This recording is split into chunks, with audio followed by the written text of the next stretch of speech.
I never thought much about the Ozarks before that summer. You hear about them in songs and stories.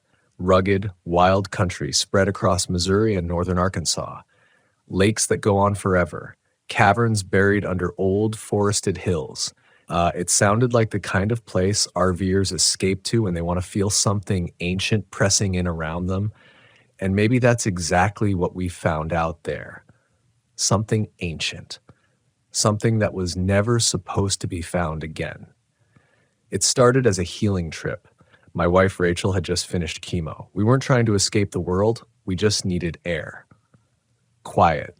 A chance to remember how it felt to move without fear. We'd both grown up camping long before life turned clinical, and we thought getting back in the RV would help shake the rust off our bones and minds. I bought a used 2002 Winnebago Rialta. Compact, not flashy, just the right size to get us into more remote campgrounds without sacrificing too much comfort. We named her Olive. She had a faded green stripe down her side that reminded Rachel of old highway signs. We didn't tell many people where we were headed. I think that was part of the appeal. Just the two of us, off the grid, far from the noise and pity. Somewhere in the belly of the Ozarks, down in Arkansas, there was a small campground we'd read about on an old forum, privately run near the edge of a lake called Greer's Ferry east of Shirley. People said it had no cell service, no hookup sites, and that it was cash only. You had to call ahead and speak to the owner, a woman named Linda who'd lived in those woods her whole life. We called. She picked up on the third ring like she'd been expecting us. "You can have Site 7, she said, right by the trees. You'll hear 'em at night, but don't mind that. They always talk a bit before dawn." Rachel chuckled after we hung up. "They always talk a bit before dawn?" she repeated. "What does that even mean?" We figured she meant crickets or coyotes, or maybe some old superstition locals pass around like salt at the dinner table. We weren't city folks. We didn't scare easy. The drive was long and quiet. As we curved down into the valleys, the green got darker. Pine and hickory closed in around the roads. The sky seemed to sag under the weight of the trees. We passed through towns so small they didn't have gas stations, just churches and broken vending machines standing in sun-beaten silence. By the time we reached the gravel road to the campground, it was almost dusk. A faded wooden sign marked the entrance. Briar Glen RV Retreat. The word retreat had been etched into the board with a different hand, maybe added later or after something had changed. Linda met us at the entrance with a kerosene lantern in her hand. Her eyes were cloudy, like smoke behind glass, and her voice had the rasp of someone who used to smoke and never stopped trying to quit. She was kind, though. Gave us a map of the campgrounds, hand-drawn with symbols instead of labels. Little spirals where the trees were thickest, a triangle to mark the bathhouse, a faded red X deep in the woods to the west, which she wouldn't explain. "Don't follow the lake edge past the white oaks," she told me while I was unhooking the propane. "You'll end up going in circles." I didn't ask questions. We were tired. We just wanted to set up and rest. Site 7 was up on a slight rise overlooking a bend in the lake. No other RVs in sight. No sound except frogs chirping and water slapping softly against the shore. We grilled some vegetables and played cards in the soft yellow light of the cabin. Rachel wore her knit cap even though the air was warm. Her skin had gained a little color since the hospital. Around 2 a.m., I woke up sweating. The air was thick, like it hadn't moved in hours.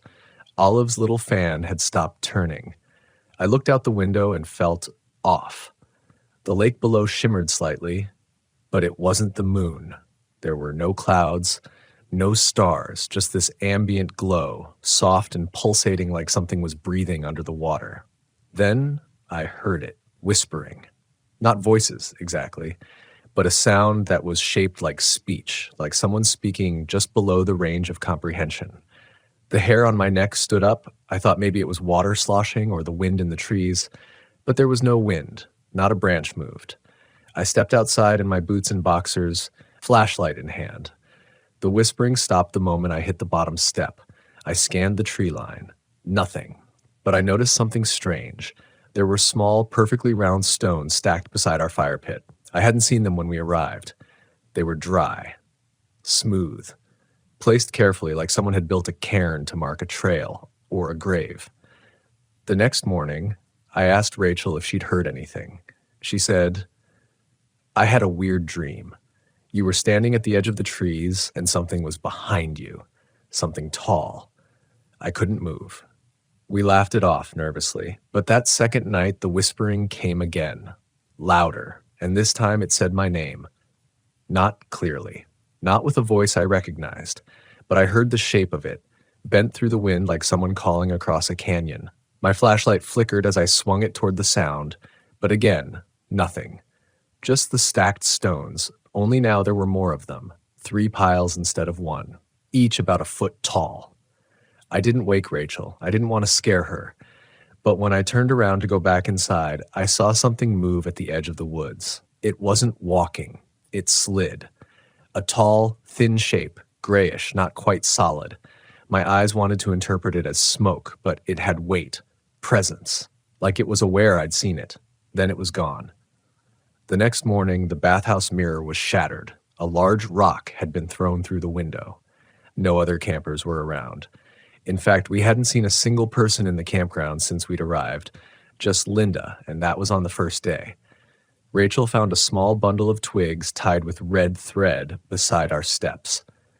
Inside was a tooth, human-looking, mottled yellow with a crack running down the middle. She didn't tell me until later. She just quietly tucked it into a plastic bag and stuffed it in the glove compartment. She was trying to protect me. I know that now. But that third night, we couldn't protect each other anymore because that's the night we left Olive behind. And we ran. That third night, the air never cooled. It pressed down on us like a fever, thick and metallic.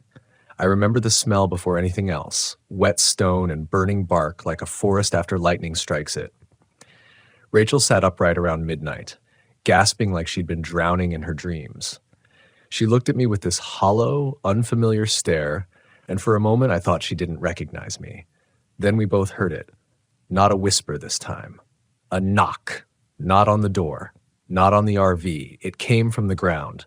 3 distinct thuds, dull and deliberate, like someone tapping from under the earth. It was so loud it rattled a mug in the sink. I froze, staring at the floor. Rachel clutched my wrist. I opened the blinds just a crack. Outside, the moonlight had turned yellow, not white, not silver. It glowed sickly, like something had stained the sky. Every tree beyond the fire pit looked warped, tilted slightly toward us like they were leaning in. And the stones, the cairns, were gone. In their place was a line of bones, clean, arranged in a perfect arc that wrapped around Olive's front end, almost like a smile. I could make out a deer skull among them, hollow eyes aimed directly at our windshield. Rachel whispered, "It's not a dream, is it?" I shook my head. We didn't speak again.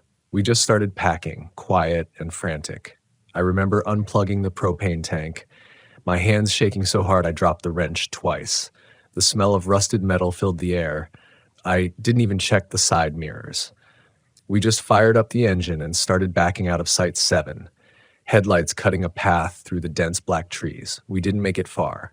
About a quarter mile down the gravel road, Olive stalled. No warning. No sputter, just silence. Everything died at once. Lights, radio, engine. Even the dash went dark. I turned the key. Nothing. Tried again. Still nothing. Rachel started crying. Not loud, just this soft, terrified sound I'll never forget, like the last thread of belief snapping in someone's chest. We were surrounded by forest on both sides. The gravel road narrowed so sharply I couldn't even do a full turnaround. That's when the fog rolled in. Thick and green-gray, so fast it felt unnatural. Within seconds, we couldn't see 10 feet in any direction. Then came the scraping. From the woods, low, sharp, rhythmic, like claws against bark. 1, 2, 3. A pause, then again, closer, and then the whisper returned. But this time, it wasn't in the air. It was inside the RV. Every word scratched the inside of my skull like it was being written there with fingernails. I couldn't understand the language, if it even was a language, but it meant something. It felt like a command a demand, a warning. It filled every corner of the space until I couldn't think, couldn't breathe. Rachel screamed. She was looking at the back window. I turned just in time to see it. A shape pressed against the glass, not a face, not fully, just the impression of one. No eyes, no mouth, just a warped outline, like the silhouette of a man viewed underwater, tall, twisted, impossibly thin. Then it vanished. I grabbed the emergency flashlight and kicked the side door open. We ran. We didn't grab anything. Not phones, not wallets, not even Rachel's medication. Just ran blindly into the fog, crashing through underbrush, branches tearing at our clothes and skin. I didn't know where the hell we were going.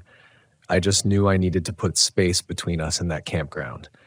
I heard something chasing us. I didn't see it, but I heard it. Fast, but not human.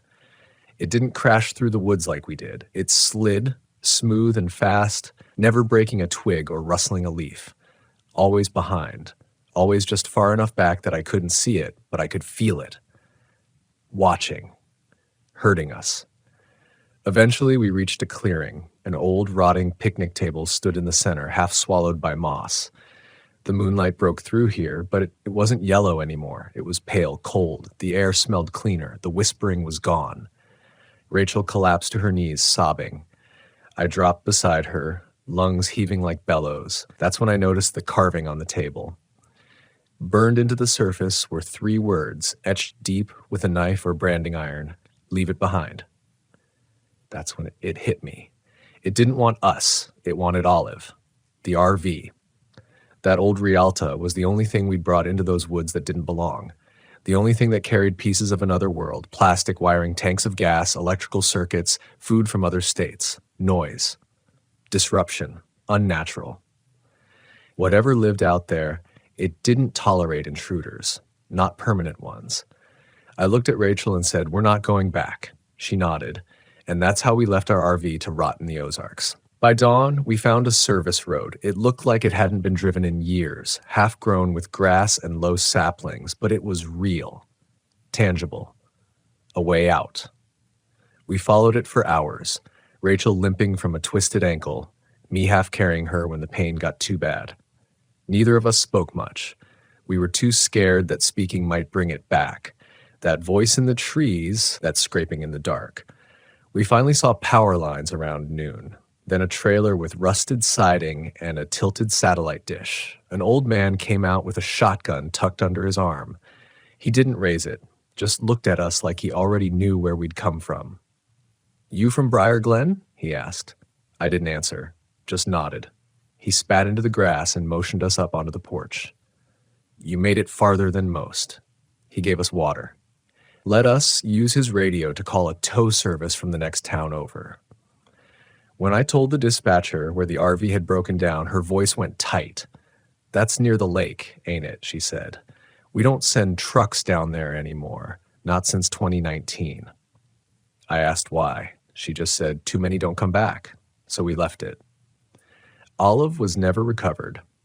They sent a sheriff's deputy out to take a look, but he called it off after 10 minutes. Said the road past the first bend had been swallowed by mudslides. No sign of the vehicle, no sign of Site 7. Said we must have gotten turned around, imagined things. But Rachel and I both remembered the same details. The map, the stacked stones, the shape in the glass, the wordless whisper that coiled around our thoughts like a noose. And we remembered leaving it behind. The only thing we had to leave behind to survive. You might think we were hallucinating. Sleep deprived, stressed out from medical trauma. I've gone over every logical explanation, believe me. We were careful, we weren't on drugs, we didn't touch any weird plants or drink bad water. That place was real. What lived there was real, and it didn't want to be seen. A month later, back at home, we got a letter. No stamp, just sitting on our doorstep one morning. The envelope was damp, the paper inside warped from moisture. It read, "You left it behind. Good." No signature, no return address. Nothing else. Rachel didn't say a word. She just burned it in the kitchen sink. That was 2 years ago. We haven't been back to the Ozarks since, but sometimes I still hear that voice, usually just before sleep, just a soft whisper brushing the inside of my skull. It says my name. in a way no human ever would. Like it knows me. Like it marked me. And the scariest part? It doesn't sound angry. It sounds curious. Like it's still watching. Waiting. We tried to move on. That's what people always say, right? Move on. Let go. But you don't move on from something like that. You bury it deep, and you pray it doesn't start whispering again. Rachel started gardening, said it helped her stay grounded, kept her hands moving. I spent my days restoring old lanterns and vintage camping gear. Anything simple, analog, safe. No screens, no circuits. I didn't even open the glove compartment of our car for weeks because that's where the tooth was still sitting, sealed in a plastic bag, quietly waiting to remind me that not everything we left behind had stayed there.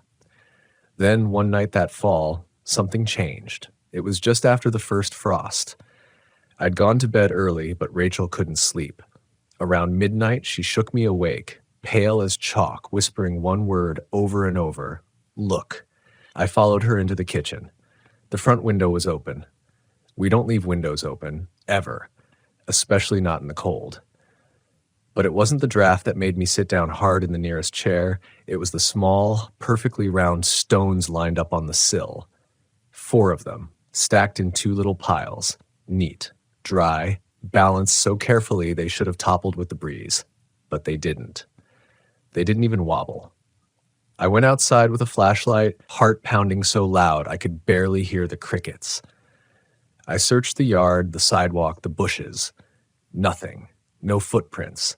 No signs of anyone. No tracks in the frost. Just the smell again, that sharp mineral tang like wet stone and scorched pine needles. I didn't sleep that night. Rachel sat by the window with a knife in her hand, staring at the stones until dawn. When the light finally broke, she swept them into a towel and tossed them in the fire pit out back. We watched them burn. But stones don't burn, do they? These did. They cracked and hissed like wet wood, splitting in the flames. A thick, foul-smelling smoke curled up into the air and hung there long after the fire had gone out. That's when I knew we weren't done with it. Not even close. We called a friend, a retired park ranger named Kevin, who had spent 30 years between Arkansas and Missouri. He was the kind of guy who didn't flinch at rattlesnakes or cougar sightings. Always had a story about something weird in the woods, though he never seemed to believe them himself. Until we told him ours. He didn't laugh, didn't scoff, just leaned back, rubbed his jaw, and said, "You saw it too, huh?" I asked him what it was. He looked at Rachel, then back at me, then leaned in close. "There are places in the Ozarks where the land doesn't belong to us," he said. "Never did. Locals talk about things out there, spirits, guardians, watchers. Some say they're remnants from before we had language to name them, before we drew borders and lit fires and called ourselves safe." He paused. "I've been near Briar Glen. Once. Never again." We asked him what he saw. He just said, "It remembers faces. That's why you need to go back." I felt my stomach drop. "Go back? You mean to the campsite?" "No," Kevin said. "Go back to where it found you, to where you first felt it watching. You left something behind, and not just the RV." I knew what he meant. The tooth. Rachel went pale. She stood up, walked to the hallway closet, and came back holding the glove compartment bag. The plastic was cloudy now. The tooth inside yellowed deeper, like it had aged 50 years in 2. It was cracked worse than before. Black lines spiderwebbing across the enamel. Kevin took one look at it and said, "That's not from a deer or a bear, and it's not old. Whatever left that for you, it wanted you to know it can reach you." That's when the panic started. The lights in the kitchen flickered. The air turned cold enough to fog the windows. Every faucet in the house began to drip. Just once, at the same time. Plink, plink, plink, like a ticking clock made of water. Rachel dropped the bag on the table. That's when I heard it again. Faint. Almost polite. A whisper. From under the floorboards. My name. Rachel's name. Then silence. Kevin didn't speak for a long time. When he finally did, his voice was low and steady. "Whatever you brought back," he said, "it doesn't want to punish you. It wants to follow. It's curious, maybe even grateful. You gave it something. Time. Witness. Attention." He looked at the cracked tooth. "But now it wants to know what else you'll give." We burned the tooth that night. The smoke turned green. The flame hissed like it was trying to speak. And Rachel, God help me, Rachel smiled. Just for a second, like she heard something that made sense. I didn't mention the smile right away. How could I? It was gone in an instant, like it had never happened. Rachel looked like herself again, frightened, pale, clinging to the hem of her sweatshirt with both hands. But I'd seen it. A flicker of calm, almost relief, when that smoke rose from the tooth, like she'd heard something she'd been waiting for. The next few days were quiet, too quiet. No more stones, no more whispers. The faucets stopped ticking. The lights stayed on. The lights stayed on. It was like we'd paid our dues and someone had moved on. I told myself we were free, but I didn't believe it. Not really.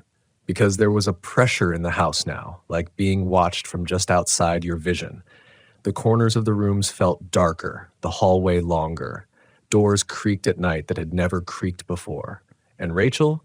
She started standing by the back window for hours, just staring, sometimes whispering under her breath. I asked her what she was saying once, and she shook her head. I'm not saying anything, she told me. I'm listening. I didn't know what to do. Every instinct told me to run, but from what? Our house? The land? Our own memory? That thing from the campground hadn't just haunted our past. It had followed us home. I started researching Briar Glen again. There was almost nothing online anymore. The forums where we first found it? Gone. The campground's name didn't appear on any official Arkansas state camping directories either. I called the number we used originally. Disconnected. I found a small group of RVers on an old subreddit talking about cursed campgrounds in the Ozarks.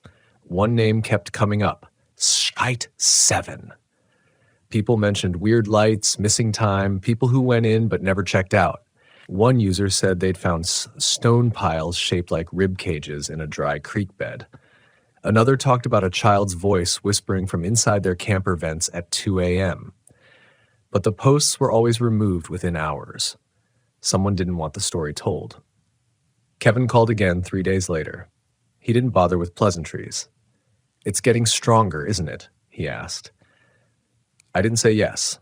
I didn't have to. He told me he'd been speaking with an old tribal historian from Missouri who had grown up hearing stories about forest witnesses, beings that weren't exactly spirits, not exactly creatures, something older. Some said they were memories of the land itself, walking in physical form. Others believed they were guardians of sacred boundaries that had long since been trampled by tourists and trailers. You didn't just break into its world, Kevin told me. You acknowledged it, and it doesn't forget that. He paused before saying what he'd really called for. I think it's choosing Rachel. I nearly dropped the phone. What the hell does that mean? But Kevin didn't explain. He just said, there's a ritual, a kind of offering. You don't make it to get rid of the thing. You make it to understand it, to let it pass through you instead of around you. It's old. Older than language. I asked what the offering was. He told me, a personal artifact wrapped in linen buried at the base of an unaltered white oak. No trail, no cuts, no tire tracks. You had to find one on foot, alone. And the item had to carry memory, deep, emotional memory. It had to mean something. Rachel had already packed her father's compass. I found it in the linen drawer, wrapped tight and tied with red thread. She hadn't said a word. When I confronted her, she just looked at me with eyes I didn't quite recognize. He always wanted me to see the world, she said softly. Now I can. All of it. Even the parts no one's supposed to. That night, she was gone. Took the compass, a canteen, and one of our old sleeping bags. Left before dawn. I found her boots missing by the front door. Her side of the bed cold. No note. No phone. Just a single cairn on the front porch. This time there were 5 stones, and underneath them was a lock of her hair. I lost it. I drove to the nearest state park, started hiking off trail like a madman, calling her name, slipping in the mud, tearing my hands on brambles. I searched all day, shouting, cursing, crying into the trees. At sunset, I found a white oak. It was massive, untouched. Not a single carving, not a single limb sawn off, and at its base, a fresh mound of turned soil. I fell to my knees and started digging. My hands hit linen. I pulled it out, frantic. It wasn't the compass. It was a photograph. Me and Rachel. Taken the day we bought Olive, she was smiling, but not for the camera, smiling at something just over my shoulder. In the background, deep in the shadow between trees, was a shape, barely visible, like smoke or mist, but tall and watching. I sat at the base of that white oak for what must have been hours. The photo rested in my lap, half covered in dirt and pine needles. The image was old now, aged in a way it hadn't been just days before. The colors had gone flat, the paper curled and worn like it had been buried for years. But Rachel's smile, it hadn't faded. I stared at the shape behind us, that faint outline of something tall and silent, nested in the dark between trees. It wasn't just watching us, it had been there from the beginning. I hadn't seen it then. None of us had. But it was already with us, standing in the background of our memories. I didn't go home that night. I couldn't. Not knowing she was still out here, somewhere in the folds of a forest that didn't follow the same rules we did. I curled up under the white oak with the photograph tucked into my jacket and stared up at the branches until sleep dragged me down like a stone into deep water. And in that sleep, I saw her. Not Rachel as she was, but Rachel becoming. She walked barefoot through mist, the trees parting for her like old friends. Her skin was pale, almost translucent, and her eyes shimmered with a kind of understanding I'd never seen in her before. She didn't speak, but she looked at me, and somehow I heard the words, "You were never supposed to stay." Then she vanished into the trees, and I woke with soil in my mouth and blood on my hands from clawing at the earth in my sleep. When I finally did go home, it was like stepping into a ghost version of our life. Rachel's mug was still in the sink, her garden gloves by the door, her scent on the pillow. But it all felt paused, like a stage set after the actors have gone home. Nothing had moved. Not the cairn on the porch, not the whisper beneath the floorboards. But every so often, when the house was perfectly still, I'd hear something. A sound that didn't belong in a house. Something gliding, soft and deliberate, like a footstep that never quite touches the ground. I started hearing it outside the house too, in grocery stores, at the mechanic. Sometimes walking the aisles of an RV dealership, staring blankly at the glossy, fluorescent-lit shells of vehicles we once found freedom in. It was like something had attached itself to me, not malevolent, not violent, just present, like I had become a part of its ecosystem. And that's when I realized I had brought it with me, not in the tooth, not in the stones, in my attention. That's all it ever wanted, to be noticed, to be remembered. It didn't need shrines or chants or blood rituals. It needed eyes, a story, a voice to carry it into the places it couldn't go, and I had done exactly that. Rachel wasn't lost. She had gone willingly, not because she was possessed, not because she was tricked, but because she understood what I hadn't, that this thing, whatever it was as much a part of the world as gravity or rot or memory. And in her own way, she had joined it, given herself over not as a victim, but as a witness. Weeks later, I returned to the Ozarks, alone. I didn't bring a vehicle, no GPS, no phone, just a pack, a compass, and the photograph. It took me 2 days of wandering through terrain I should have been hopelessly lost in before I found it. Site 7, or what was left of it. There were no tire tracks, no gravel, no fire pit, just a circle in the woods where no trees grew, too perfectly round to be natural. At the center stood a cairn taller than me, stones bleached white and stacked with inhuman precision, and at the top of the cairn was Rachel's knit cap, untouched by rain, not a single leaf on it, like it had just been placed. I don't remember crying. I remember breathing, this deep, chest-rattling exhale like I hadn't really drawn breath in months, like I'd been holding something poisonous inside me, afraid to let it out. I placed the photograph at the base of the cairn, whispered her name, and turned to leave, but I heard her, soft, behind me. "Thank you." And then, wind, for the first time in days, cold and clean, sweeping through the trees in one long sigh. Since then, I've been back once a year. I don't camp, I don't bring a camera, I just walk, quietly, carefully, and I listen. Because I understand now. There are places in this country, maybe in this world, that were never meant to be fully known, not mapped, not owned, not lit up with string lights and generators and Instagram hashtags, places that remember themselves whether we do or not. And sometimes if you're not careful, they'll remember you too. This is not a warning. It's a reckoning. The Ozarks will take care of their own. But if you go there seeking something, solitude, escape, healing, you better ask yourself one question. Are you willing to give something back? Because the land remembers, and the land chooses. I should have trusted my gut when the battery died for no reason. It wasn't a warning light. It wasn't some slow fade out of functionality. It was like the soul of the RV had just left. One minute we were coasting down a dusty back road in Wyoming, maybe 10 or 12 miles from the base of Devil's Tower. And the next, every dial dropped, the dash lights went out, and the engine went quiet like it had given up all at once. No sputter, no cough, just nothing. I can still remember the silence that followed. It wasn't peaceful. It was hollow, empty in a way that made my ears ring. There was no wind, no bird call, no passing vehicles, just a strange, echoing kind of quiet, like the world was holding its breath and waiting for something to happen. My name's Dean. I'm 42 from Reno, Nevada, and I've been RV camping for over a decade. My wife, Carrie, and I have driven all over the country in our 99 Gulfstream. She's old, but she runs solid, or at least she used to. We'd been planning a trip to the Dakotas, loop through Montana, see Glacier, and hit Yellowstone on the way back. Devil's Tower wasn't even on our route. Not really. Carrie had seen it in Close Encounters and wanted to stop. Just for a quick look, she said. I didn't argue. That's the thing. I should have. I should have pushed back harder. It wasn't that I had anything against the place, but something about it always made me feel off. Like it wasn't really part of the rest of the earth.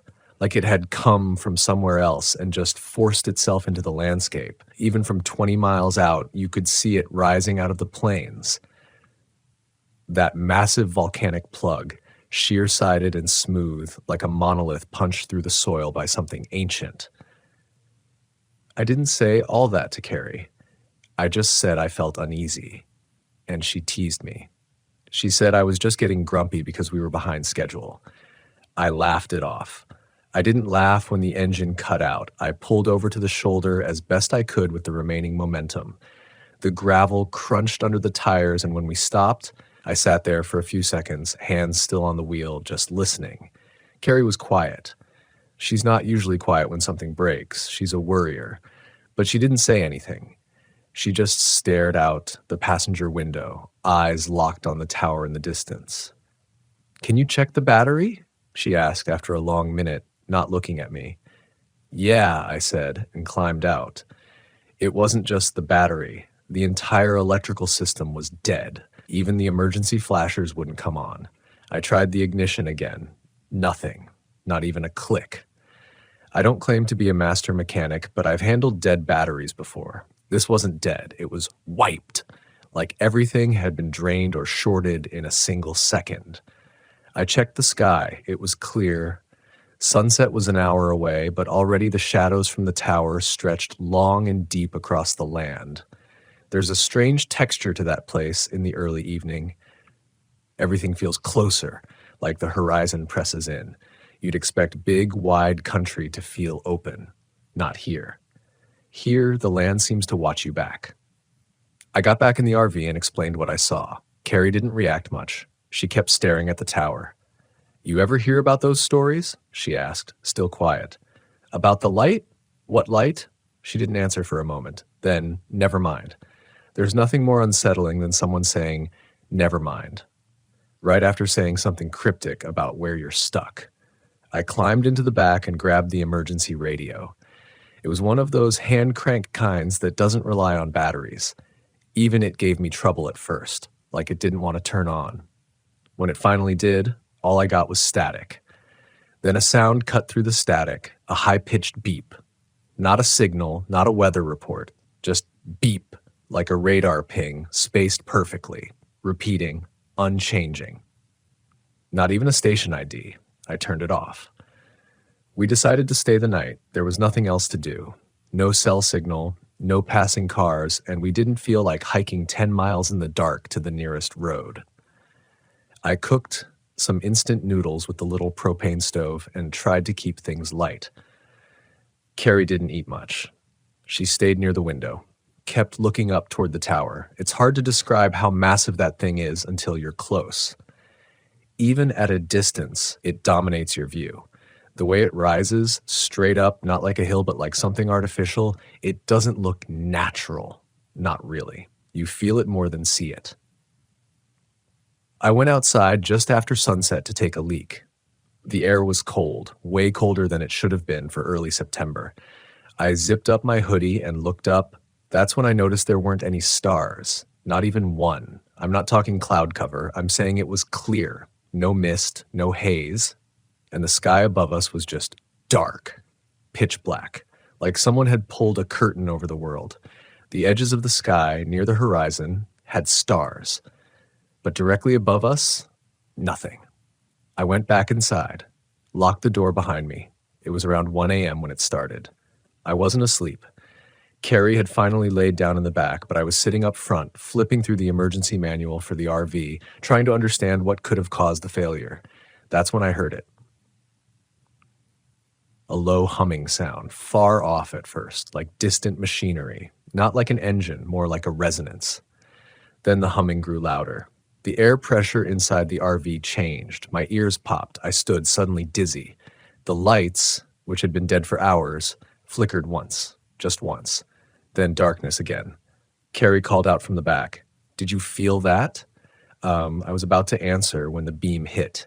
It wasn't like light from a spotlight. It didn't glow. It scanned. That's the best word I have for it. Like it reached down from the sky in a long, narrow shaft, pure white, no diffusion, and moved across the plains with mechanical precision. It wasn't searching. It was mapping, measuring. It passed over the RV. The moment it did, my skin prickled. Not just from heat or static. I felt it, deep, like something brushing against the surface of my thoughts. Carrie started screaming. I turned toward the back and saw her hovering 2 feet off the bed. I wish I was exaggerating. I wish there was some other way to explain it. But she was lifted. Her arms were stiff at her sides, fingers twitching, eyes rolled back. Her whole body was vibrating like she was caught in some kind of current. I ran to her. The second I grabbed her shoulders, the beam moved on, shifted to the left, and lit up the trees 100 yards away. Carrie dropped like a rag doll.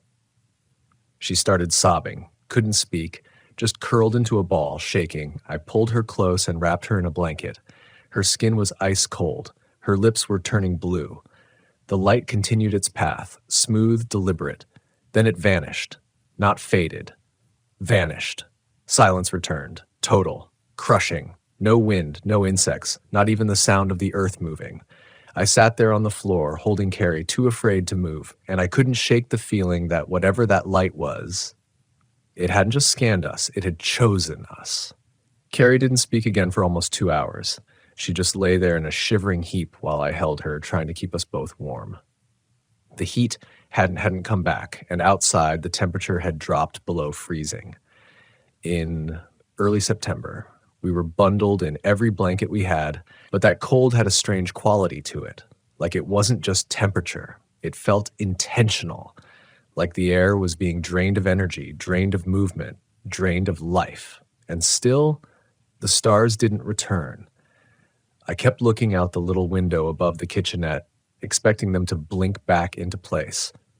But it stayed pitch black, like someone had smothered the night sky with a tarp, and behind it, something else watched us.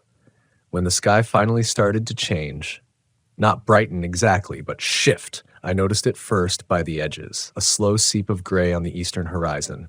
Then a mist, thin at first, then rolling in thick, low across the ground like dry ice. I stepped outside, I don't know why. Maybe I wanted to believe daylight would make it all better.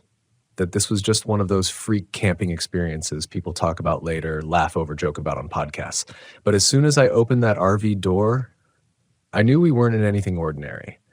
The ground didn't feel right. I stepped down, and the gravel beneath my boots gave slightly, like stepping onto a mattress.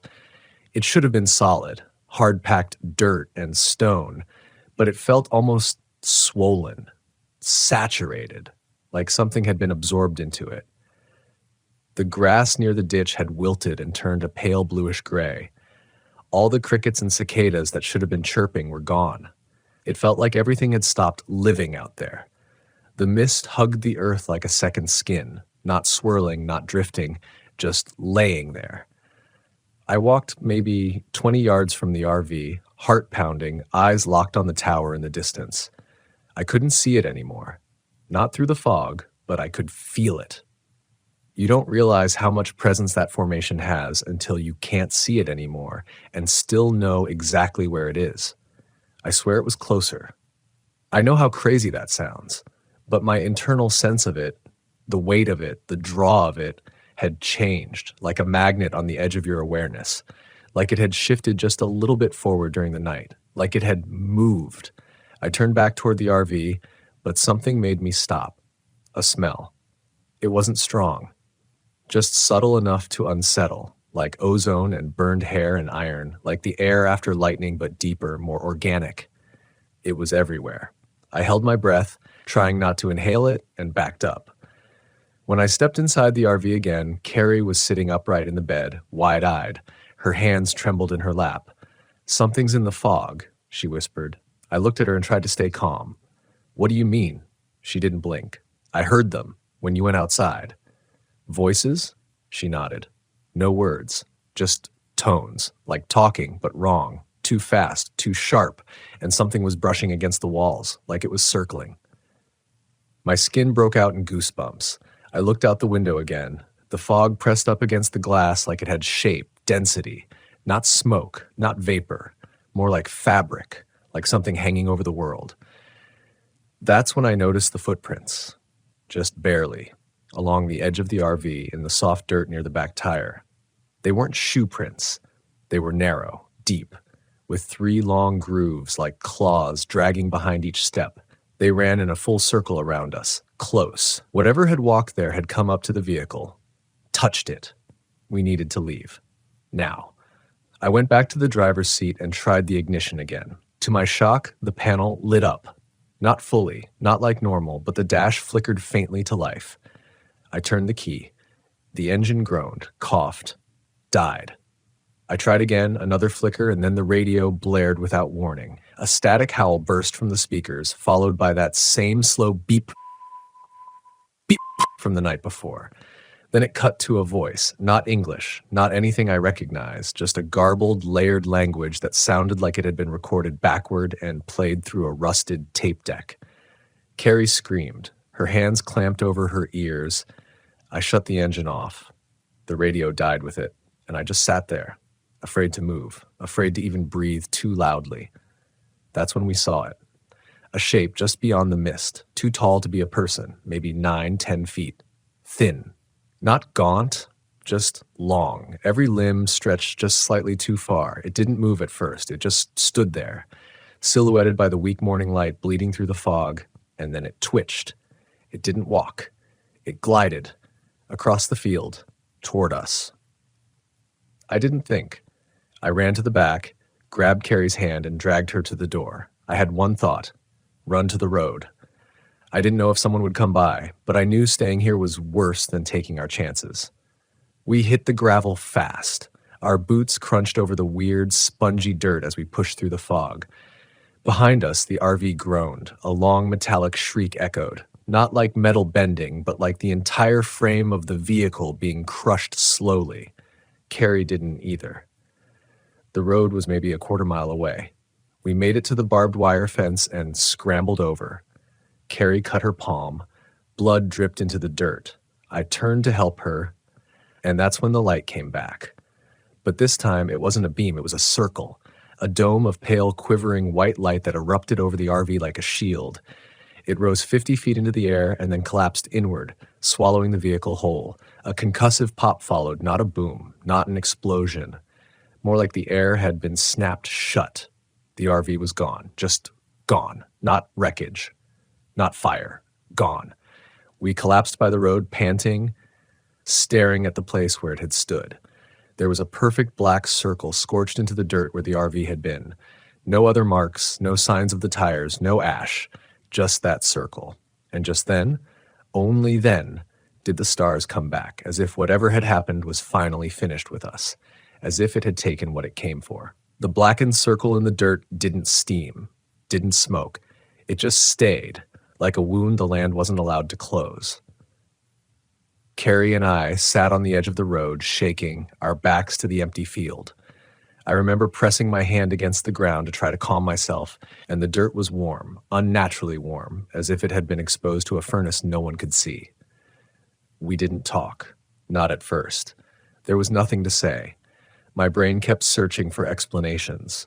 Weather balloon, military test, radiation leak, all of it felt like wrapping duct tape around a shattered bone, pointless, cosmetic.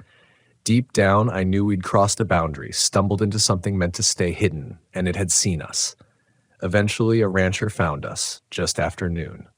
His old Chevy rumbled up the road, kicking dust into the air. He saw us, slowed, and leaned out the window. "You folks all right?" he asked. I couldn't answer. Carrie was curled up on the gravel, her face hidden against her knees. The man took one look at the empty field behind us, the way we were trembling, and he didn't ask anything else. He drove us into Hewlett, a tiny town about 10 miles east. We sat in silence in the back of his pickup while the wind whipped through our clothes. I couldn't stop scanning the sky. The man dropped us off at a gas station, called the sheriff himself, said he'd found 2 wanderers near Devil's Tower and they weren't right in the head. I didn't blame him. I wouldn't have believed us either.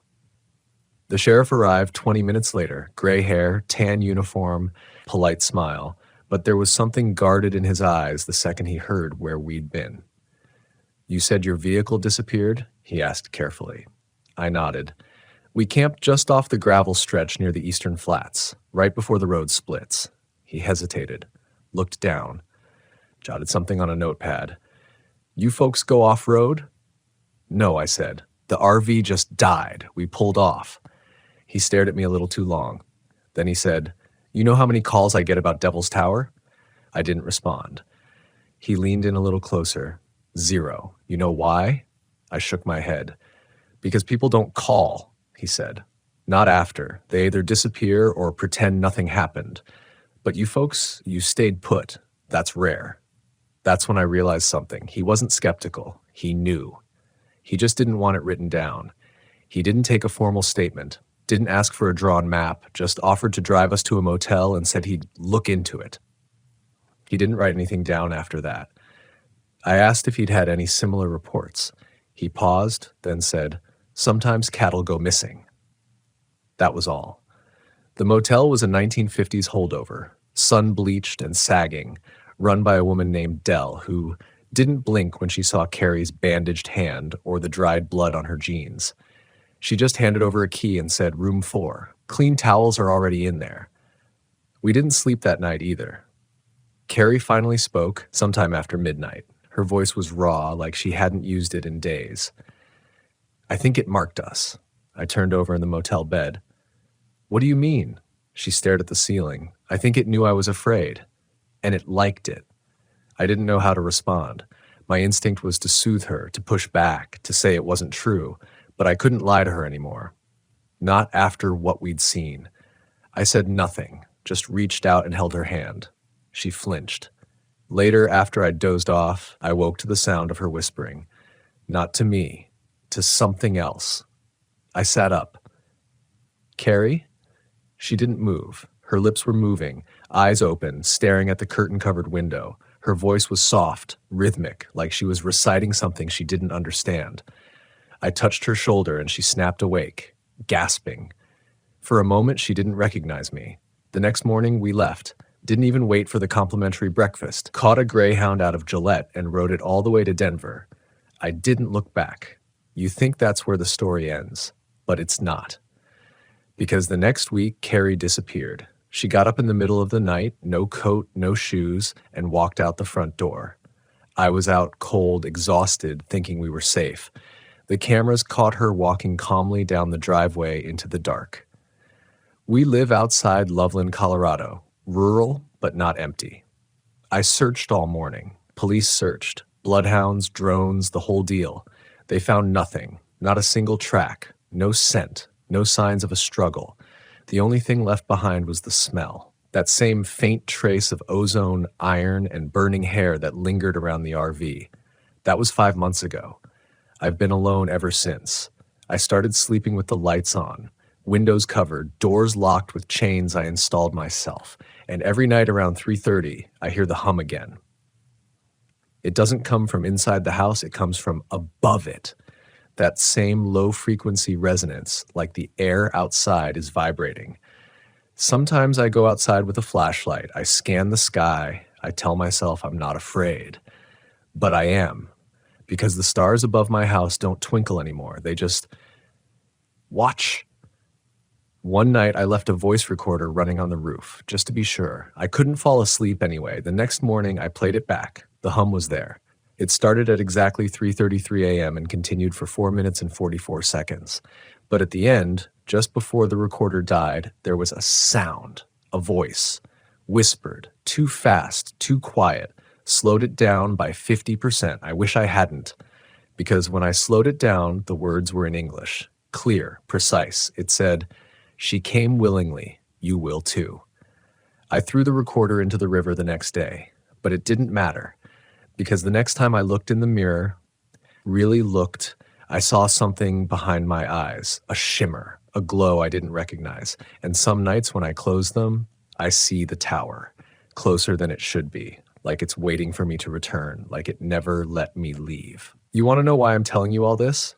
Because last night, I saw Carrie again. Not in a dream, not in a hallucination, not in some grief-warped corner of my mind.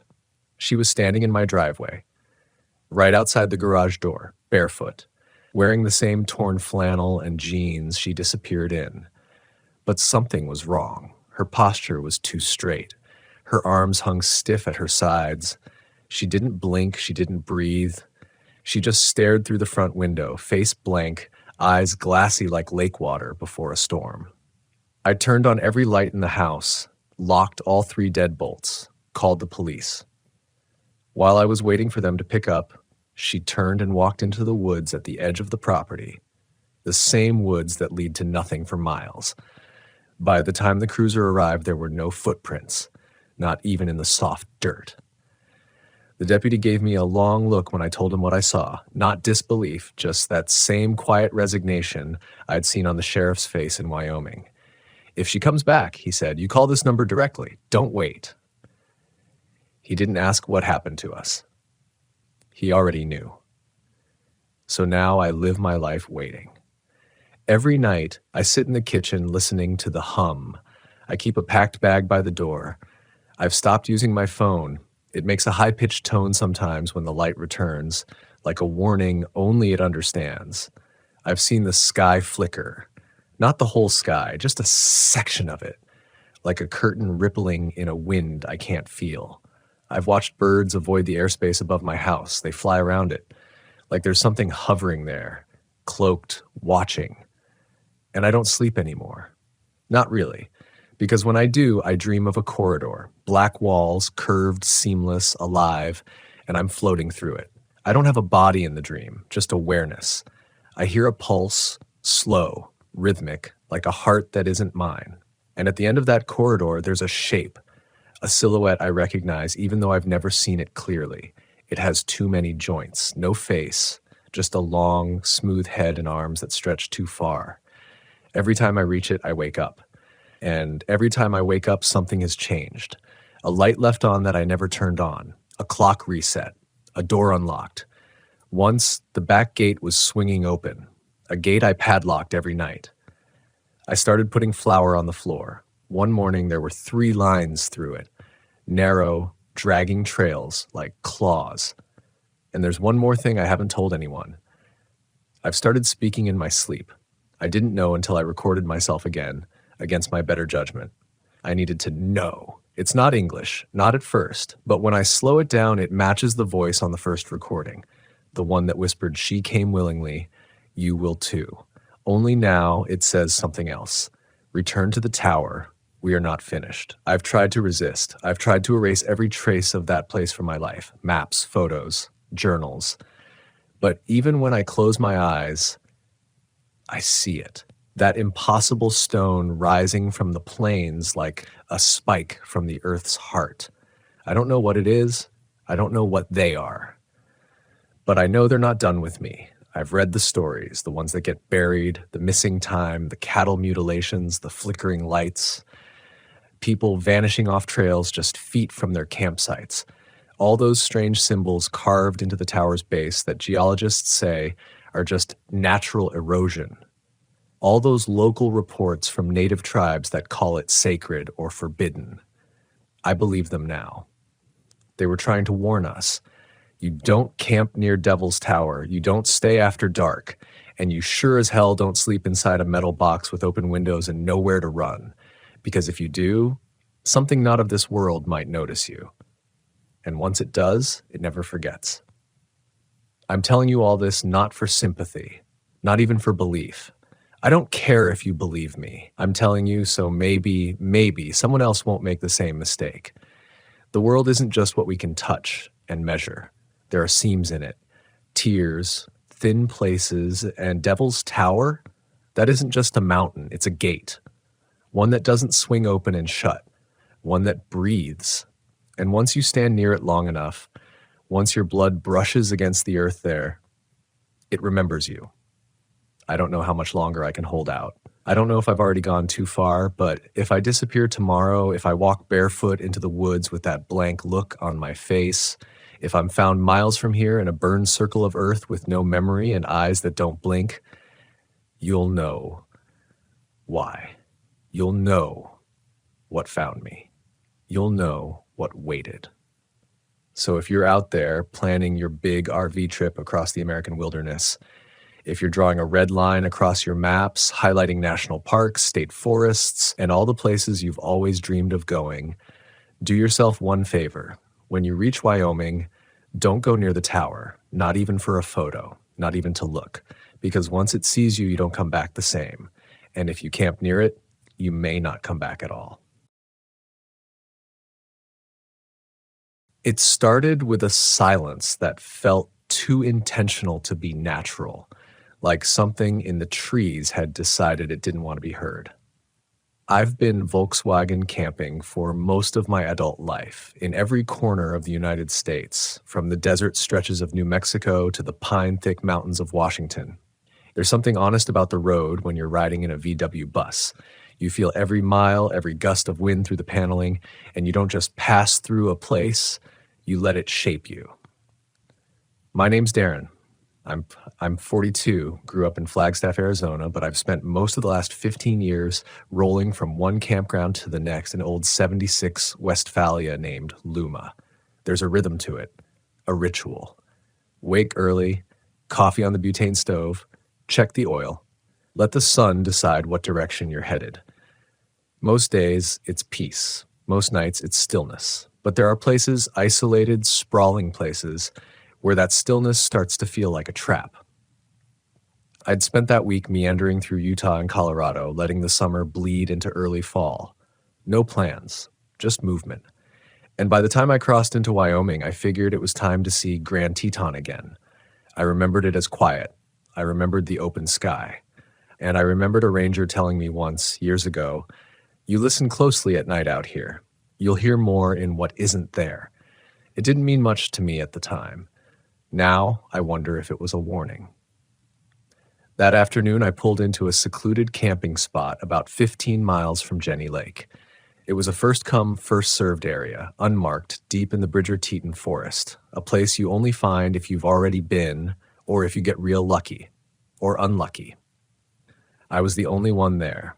No cell signal, no traffic hum in the distance, just wind teasing the aspens and the long hush of the Tetons above. It was the kind of quiet that makes your ears reach for something, anything, to fill the space. The trees leaned close, the kind that seemed to be whispering to each other right as you turn your back. But I was used to isolation. I welcomed it, or thought I did. I parked Luma just off the gravel, careful to wedge a flat rock under the back tire so we didn't roll if the frost set in. I opened the pop top, aired out the cushions, and went about my routine, boiling water for tea, pulling out my journal, sketching the trees. Normal things. Human things. The first moment I felt off came around dusk. I was sitting in my camp chair with a headlamp on, reading a Sand County almanac and sipping peppermint tea. The air was cold enough that every exhale made a little cloud. The trees around me were wrapped in mist, like breath hovering too long. And then the silence deepened. Not the kind that eases into night. It was sudden, exact. Birds stopped chirping. Insects froze. The wind stilled like someone had flipped a switch. That's when I heard it. A soft, dry crunch behind me, like a footstep, but not heavy. A shifting weight, cautious. I turned quickly. Nothing. But the silence didn't lift. You learn not to jump at every little sound when you're camping alone. Wind plays tricks. So does your memory. So I went back to my book. I told myself maybe a deer was passing nearby. Maybe it caught my scent and moved on, but the sensation didn't go away, that feeling like something was just outside the light. I closed the book, sat still, waited. Another crunch, this one closer, directly behind the van. Now I stood. "Hello?" I called out. Just once, calm, controlled, no answer. But the sound stopped. I walked slowly around Luma, flashlight scanning the undergrowth. The beams bounced off tree trunks and thick clusters of grass. A few moths danced in the beam, but no eye shine. No animal, no sign of movement. Still, something felt off, like the forest was holding its breath. That night, I locked the van doors. I usually don't. Usually I leave one cracked open to let the air move through the space. But not this time. I closed the curtains, crawled into my sleeping bag, and turned off the lights. I don't know how long I laid there listening. Every creak of the van frame, every sway of a branch outside sent my mind looping. But eventually I drifted off. It was the tapping that woke me. 3 soft knocks on the passenger window. Deliberate. Even. I froze, didn't sit up, didn't breathe. Again, 3 knocks. Same rhythm. The air inside the van was frigid. My breath came in short puffs. My hands trembled under the bag. And then a voice. Low, too low to belong to anyone I'd seen around the park. Open up. Not a question, a command. Open up. I stayed still, praying it would pass, that whoever or whatever was out there would decide I wasn't worth the trouble. The curtain covering the window didn't move, but I could sense something behind it. A presence, waiting, smiling. After what felt like hours, but was probably minutes, it was gone. No retreating footsteps, no crunch of underbrush, just silence again, and then slowly the return of wind, the sound of an owl, a chorus of tiny insect wings resuming their ritual hum. I didn't sleep the rest of the night. When dawn broke, I opened the curtain, heart thudding. Nothing. No footprints, no marks in the dew-covered grass, no broken twigs. Nothing to suggest anyone had ever stood there, but I knew what I'd heard. That voice, that tapping. It wasn't a dream. I packed up in record time. Coffee forgotten. Dishes unwashed. I drove out of the forest like it was chasing me. Didn't even look in the rear view until I was halfway back to the main highway. I made it to a gas station just outside Jackson Hole and sat there for an hour, staring at the mountains, trying to calm my hands enough to pour a cup of coffee. The clerk asked me if I was all right. I nodded. But I wasn't. I'd never felt fear like that before. Not during thunderstorms in the Mojave. Not when I'd gotten stuck in a washed-out canyon in New Mexico. Not even when I got a bad infection up in Oregon and had to limp my way to a ranger station with a fever. This was different. This was targeted. Whatever it was, it knew I was there, and it wanted me to know it.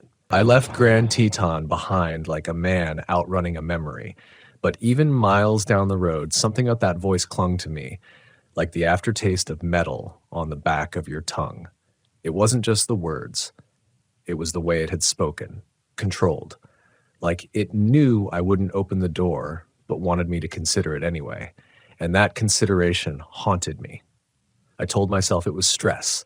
Too many nights alone in the woods, maybe. Not enough sleep. The logical part of me, it tried to take control, to patch over the cracks with reason.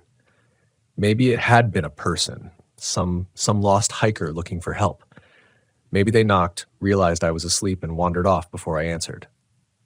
But that didn't explain the voice, or the silence that came before it, or the way every sound in that forest had vanished as if commanded.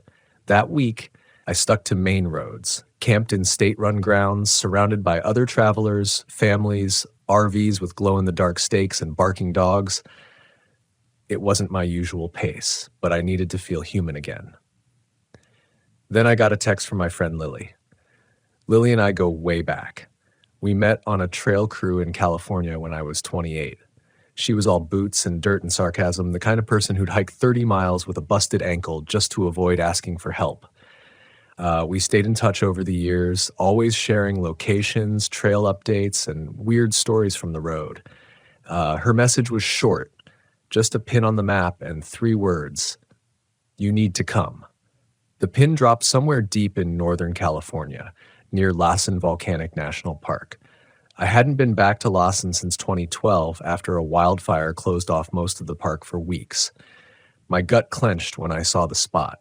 It was remote, really remote, not just off-grid, but off-memory. There weren't even campground listings out there. I called her, no answer, just her voicemail. I left a message, then another. Silence. I should have ignored it, should have trusted that part of me still buzzing from the voice in Wyoming, but I didn't. Because Lily doesn't scare easy.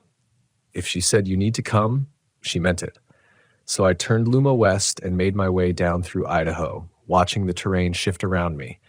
The tall pines became tighter, the sky narrowed.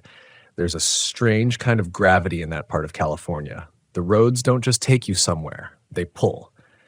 3 days later, I rolled down a dirt service road marked only by a broken wooden sign. No writing left on it.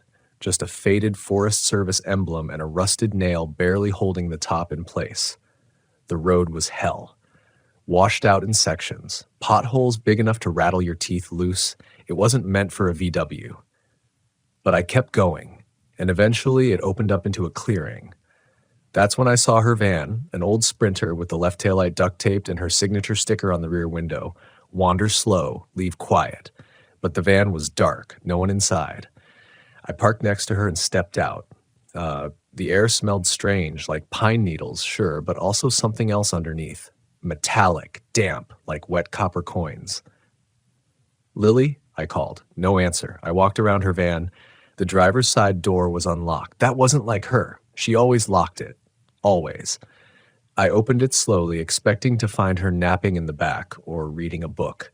But it was empty. Neatly organized as usual, backpack stowed, food packed away, solar lantern clipped on the ceiling hook, except her boots were missing.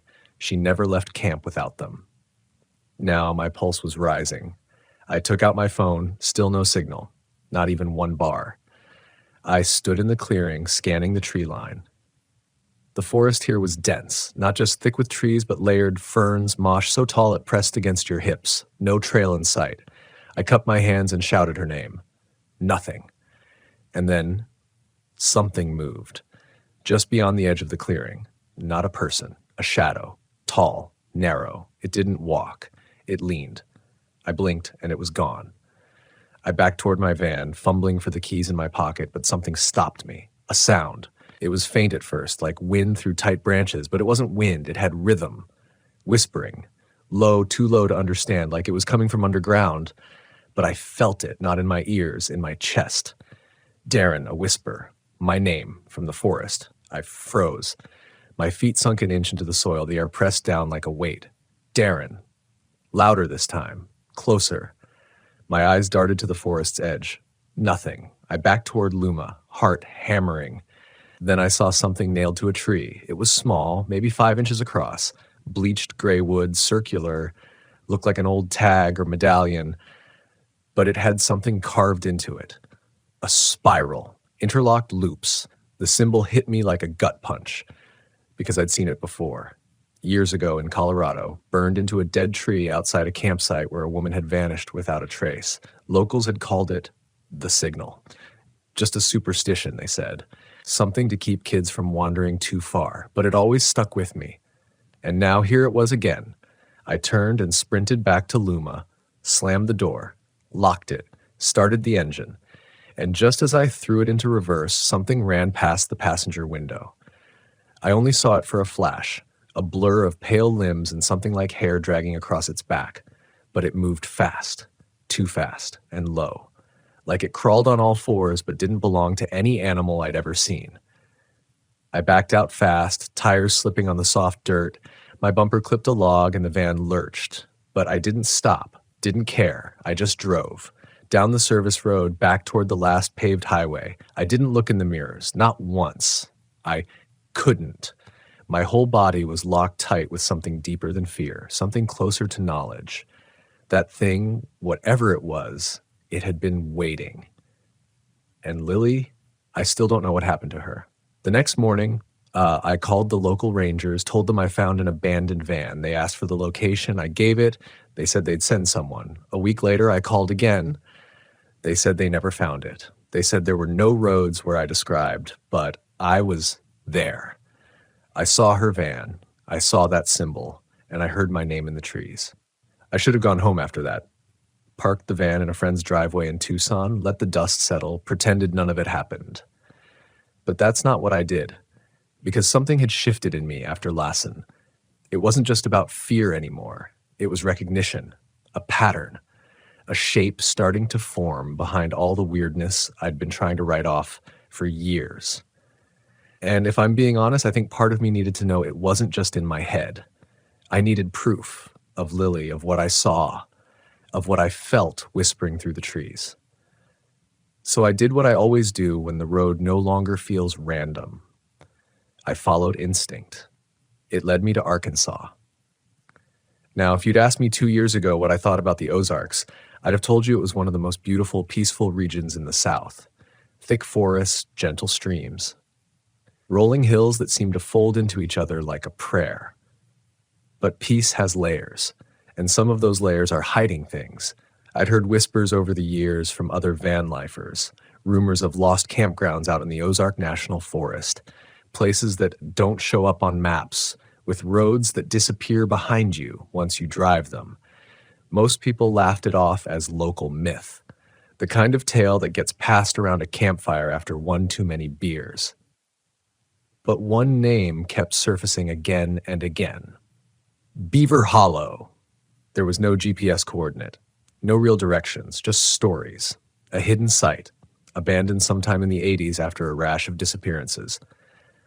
According to one online thread, a ranger posted anonymously that people who go looking for Beaver Hollow sometimes find it, but they don't always come back.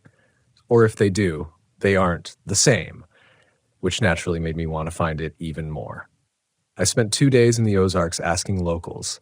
Most people just shook their heads. Some smiled and walked away. But one man, older, white beard, deep southern drawl, told me the way.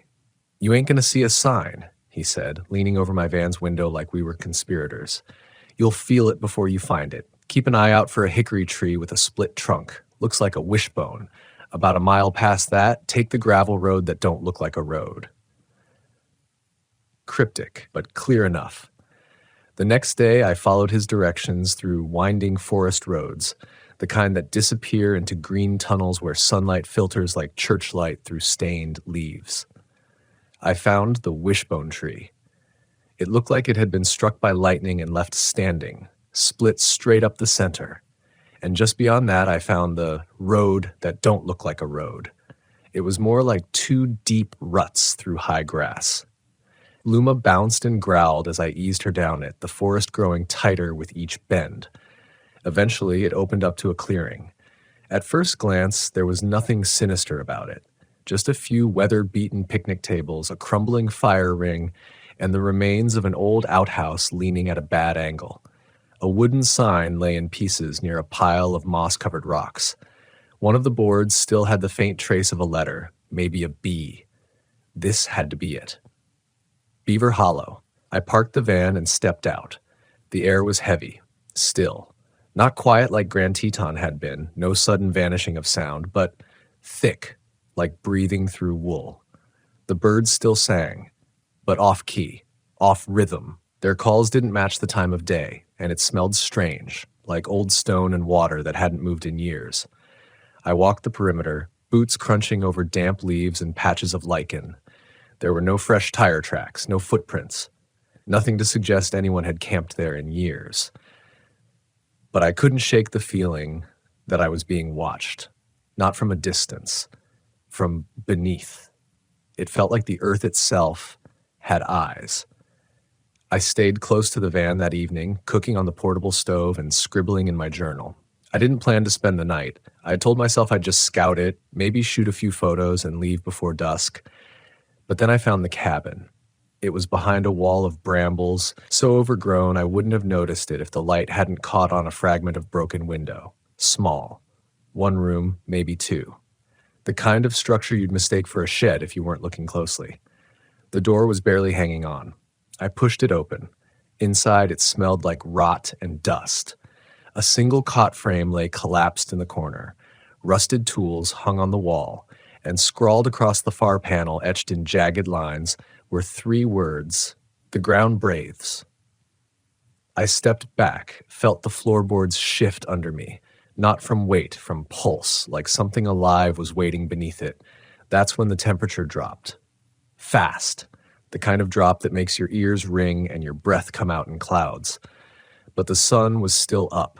The light was golden, warm on the trees, yet the cold in that cabin was bitter, almost angry.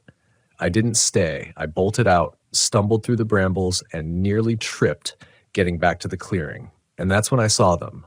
3 figures, standing just at the tree line, silent, still, not moving, not watching, just existing in the space between woods and world. I couldn't make out their faces. They weren't close enough, but they stood too straight, too symmetrical, like cutouts. I shouted, no answer. I grabbed my camera and took a photo, but the second I lowered it, they were gone.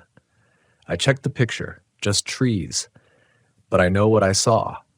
I didn't even bother with the stove. I got in Luma, turned the engine, and threw it in reverse, tearing back down that overgrown path, heart slamming against my ribs like a fist in a box. I didn't stop until I hit pavement, didn't breathe easy until I saw another car. And when I looked back at the GPS, that road, it was gone. Not just off the map, off the satellite, like it had never existed. But the photos were still on my camera. And even though the figures weren't there, when I zoomed in on the tree line, I saw something I hadn't noticed before. Carvings, etched into the bark of every tree in a wide semicircle surrounding the campground, the same spiral I'd seen in California. And beneath one of the spirals, barely visible in the low resolution, he waits beneath. I didn't camp for weeks after that, stayed in motels, gas station parking lots, even a friend's barn outside Asheville. Somewhere in me, the rhythm had broken. And if you've ever lived on the road long enough, you know what that means. Your compass stops spinning, your instincts freeze, your van feels like a coffin with wheels, the trees stop being shelter. They become walls. But I couldn't stop thinking about those carvings, the spiral, the phrase, he waits beneath. And more than anything, that cold in the cabin, the kind that doesn't just touch your skin. It moves through you, turns the air inside your lungs into something foreign. The thing about the fear I felt out there was that it didn't fade with distance. That's how you know it's real. It stays with you, sleeps light, wakes early, sits beside you in silence while the world pretends nothing ever happened. And yet, I kept going, not out of bravery, out of something closer to obsession. I started tracking it. That spiral symbol, online, in forums, in ranger message boards, in graffiti carved into the backs of picnic tables in forgotten parts of national forests. It showed up more often than I expected, sometimes scratched into bark, sometimes etched into stone, always in out-of-the-way places. Always near reports of strange disappearances. Always near witness accounts that started the same way. I thought I heard someone whisper my name. One location came up again and again. Great Smoky Mountains National Park, specifically a stretch near the Deep Creek area, a place known for trails, waterfalls, the kind of tourist hikes that get listed on family travel blogs, but just off those paths, buried behind rhododendron thickets and game trails, that's where the real stories came from. Rangers who saw figures moving between trees at twilight, Campers who reported waking to see people standing around their tents, not moving, not speaking. Families that hiked in together and never came out. And in every version of the tale, there was one consistent detail: a soft knocking, like something tapping the trees. I didn't want to go, but I had to, because the deeper I looked into this thing, this symbol, this presence, the more I started to realize it wasn't isolated. It wasn't just Wyoming or California or Arkansas. It was connected. A thread stretching beneath the surface of this country, running quiet through its oldest, wildest places. And the Smokies, they were its heart.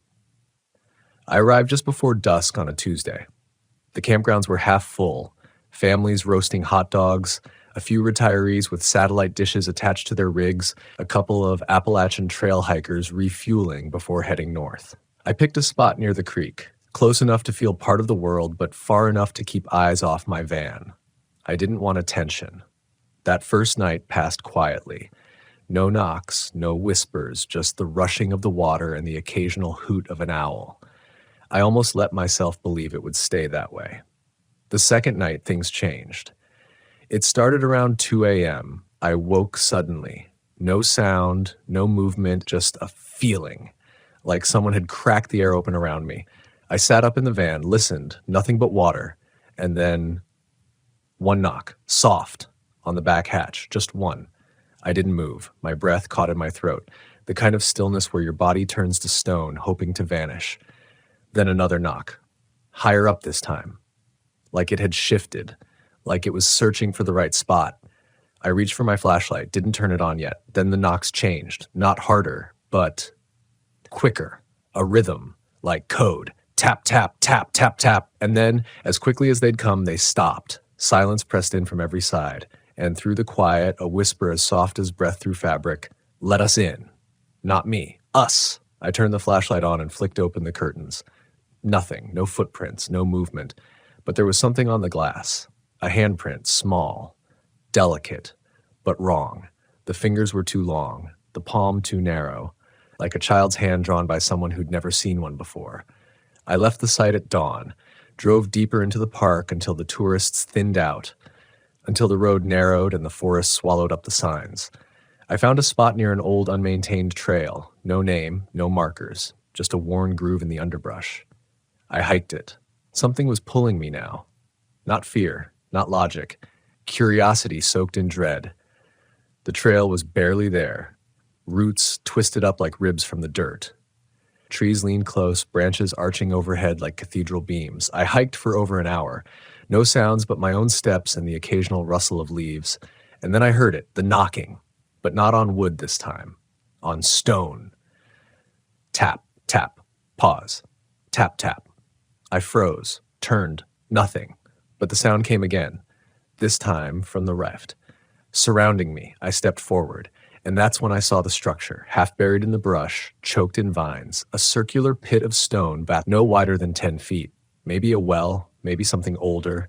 I approached it slowly. The knocking stopped. I looked over the edge. It wasn't a well. It was a shaft, deep, too dark to see the bottom, but it breathed. Air moved up from it, not with the wind, but with rhythm, like lungs exhaling, and carved into the stones around the rim again and again like a chant. He waits beneath. My stomach turned. I stepped back, heart pounding, legs barely working. And then, from inside the shaft, something climbed. Not fast, not loud, but rising. I didn't wait to see it. I ran, crashing through the forest, slicing my arms on brambles, nearly tripping over roots, too terrified to look back. I reached the van and slammed the door shut, engine roaring to life. And as I peeled away, I glanced once in the mirror. There was a figure at the trailhead, not chasing me, just watching, tall, still, and smiling. I didn't talk to anyone for almost a month after that. No texts, no social media. I pulled into a small, out-of-the-way RV park just south of Santa Fe and told the owners I needed a place to disappear for a while.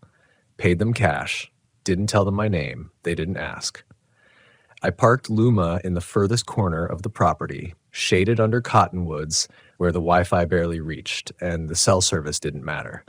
I spent my days fixing little things on the van, sanding rust, checking brake lines, cleaning windows that wouldn't stay clean. I'd wipe the inside of the glass only to find faint smudges the next morning, like something had pressed against them while I slept. I told myself it was condensation, dirt, my own fingerprints, probably. I told myself a lot of things, but at night I still dreamed of that shaft, the knocking, the rhythm, that phrase repeating in my head like a song I didn't ask to learn. He waits beneath. And always the same moment, just before I wake, I see Lily, standing by the tree line in Lawson, her face not afraid, not lost, just blank, like she's listening to something only she can hear, like she belongs to it now. I don't know if it's a memory or a warning. I told myself I wouldn't chase this anymore. I told myself the last place broke me, that my mind was playing tricks, that if I stopped feeding the fear, it would starve. But then I got the package. No return address, no stamp, just a small padded envelope left on my front windshield one morning. No footprints, no tire tracks. Inside was a cassette tape and a note, scrawled in thin, shaky handwriting. You've heard them too. No explanation, no name, just that one sentence, just that one object. I hadn't touched a cassette in years. Had to dig my old recorder out of a crate under the bed frame in Luma. It still worked, barely. I slid the tape in, hit play, and leaned close. At first, static. Then wind. Then a voice. Faint. Tired. Male. It sounded like it was recorded in a tent or cabin.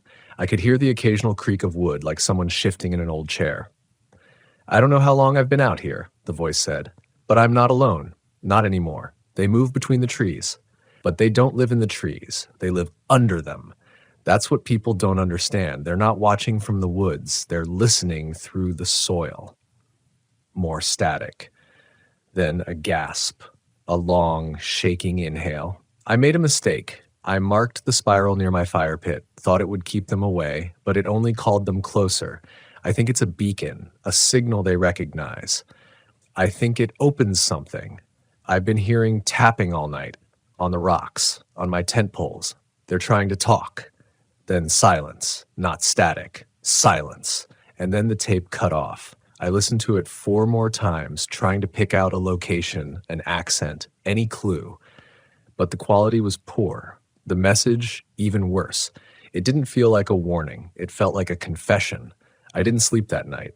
The next morning, I packed up and left Santa Fe. I wasn't running anymore. Not exactly. It felt more like being pulled again. There was one more place I had to go. The place where all of this started for me, before the voice in Wyoming, before Lily vanished, before I knew the spiral even existed.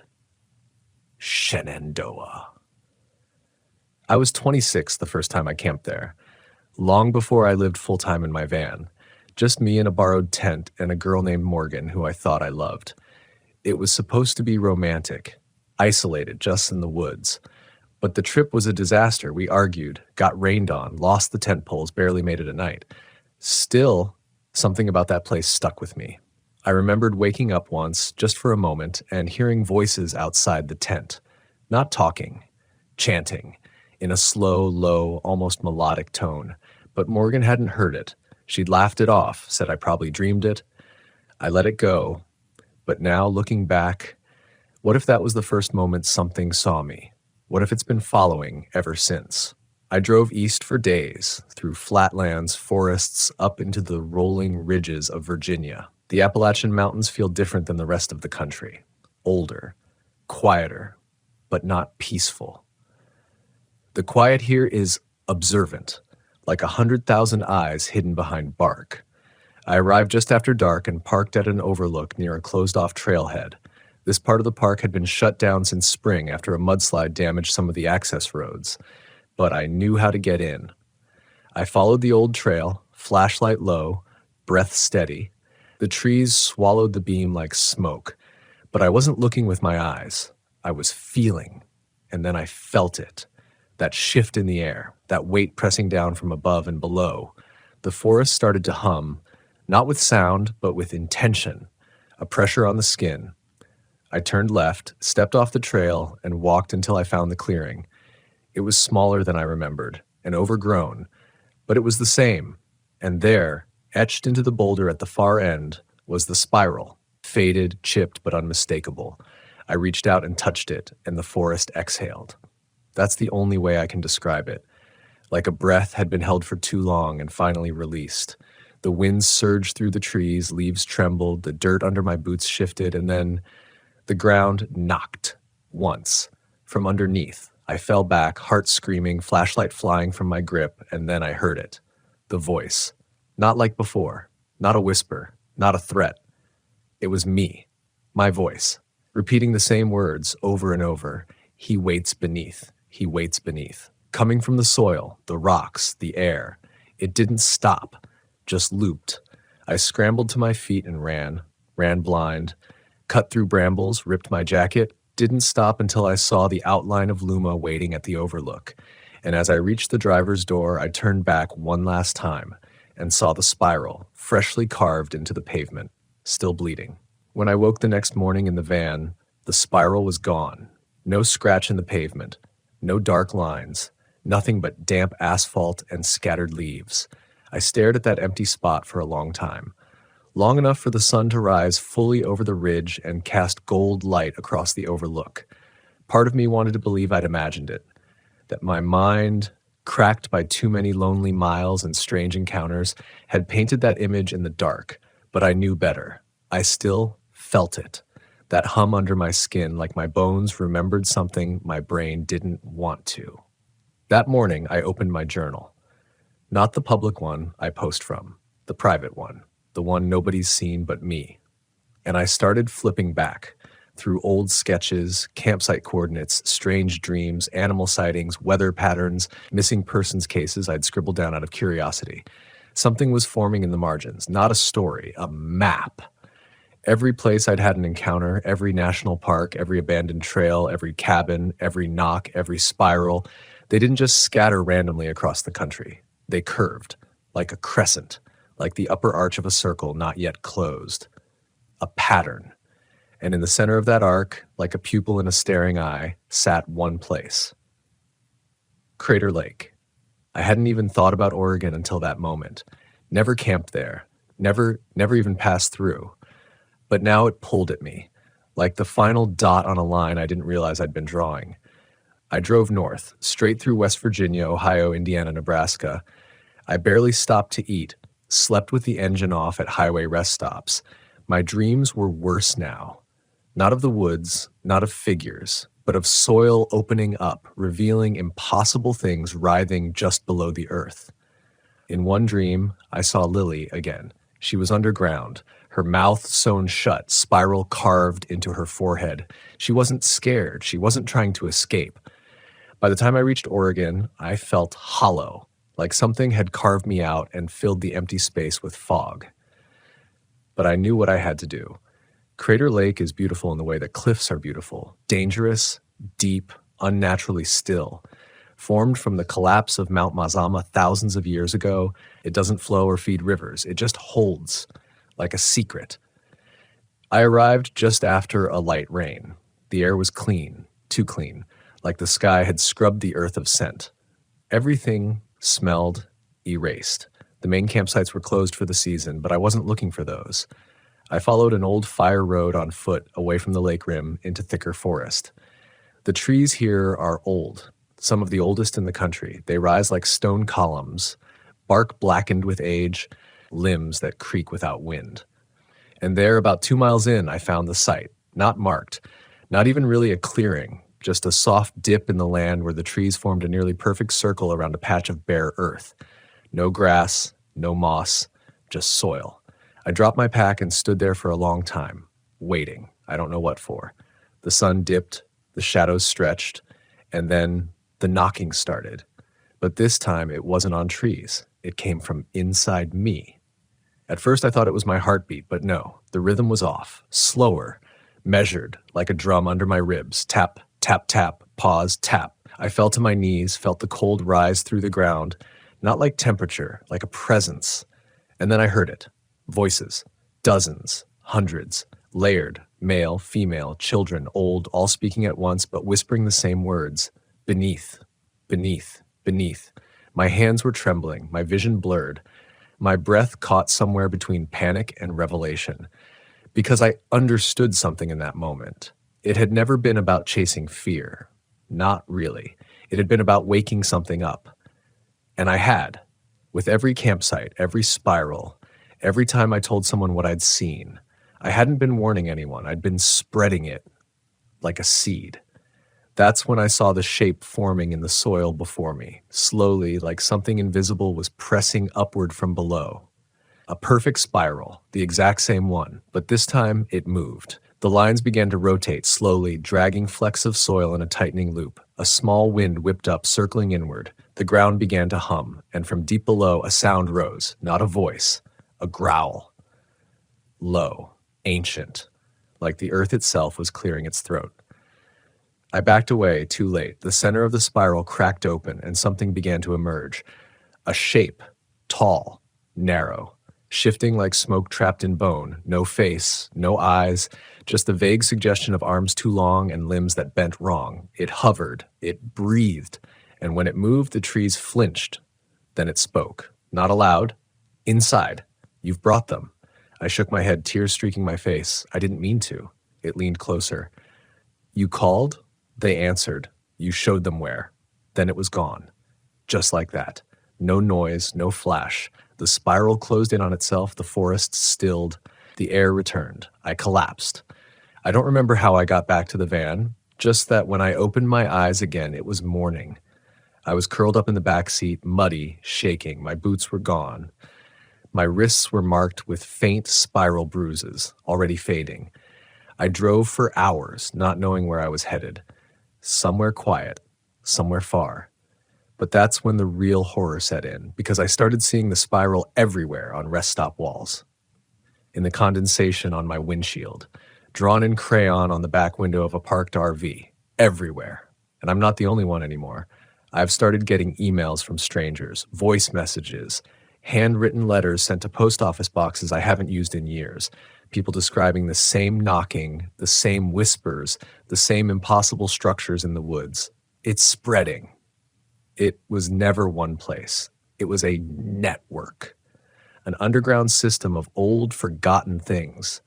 Listening, waiting, growing with every story shared, every campfire tale retold, and we've been feeding it. With every fear, every night spent alone in a tent when you swear you heard your wind, every van parked a little too far off the trail where something brushes the door just after midnight, every carved spiral you never asked about. This isn't just a warning. This is a confession. And I'm sorry. I don't tell this story on the road anymore. Not around campfires, not over beers with fellow travelers, not even in whispers with people I trust. Because the moment you say it aloud, really say it, it becomes something more. It roots itself into the earth beneath you. It stretches out like fingers through the ground, searching for someone else to listen, to believe, to let it in. And if I've learned anything from all these miles, all these places, it's this. Some stories don't want to be told. They want to be felt, carried, lived, and they will find you when they're ready. After Crater Lake, I stopped moving for a while. Park Lumen, a desert outside Sedona, dry soil, no trees, no shadows. I thought maybe I could outrun it if I just stayed in the open long enough. If I stopped feeding it, if I kept quiet. But silence doesn't stop it. It thrives in silence. The knocks came again, soft, casual, like fingers brushing the outside of the van. Always at night, always just before I drifted off. And now the dreams weren't just mine. Others started messaging me, photos, audio files, GPS pins from Shenandoah, from Big Bend, from the Olympic Peninsula, all the places I'd passed through, all the places I thought I was alone. One woman sent me a voice note. She said she'd heard knocking on her teardrop trailer while parked in Glacier National Park. Said when she opened the door, no one was there. But the trees looked different, taller, as if they'd moved closer. She'd seen the spiral too, drawn in frost on her trailer window. Another man claimed he'd been camping near Zion and woke up to find a small stone in the center of his tent. Smooth, polished, with a spiral carved so deeply into it that he swore it couldn't have been made by human hands. He kept it for a while, said it hummed at night, said it whispered.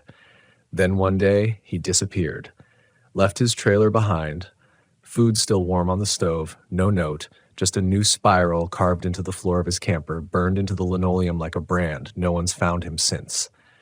I think the scariest part of all this isn't the creatures, or the symbols, or the dreams. It's how normal it all begins. It's how the forest can welcome you, how the road can feel like home, how the stillness of nature can feel like a balm until you realize it's not still at all. It's listening, and it's always been listening. I started noticing other things too. Patterns in the national park disappearances, clusters, cycles.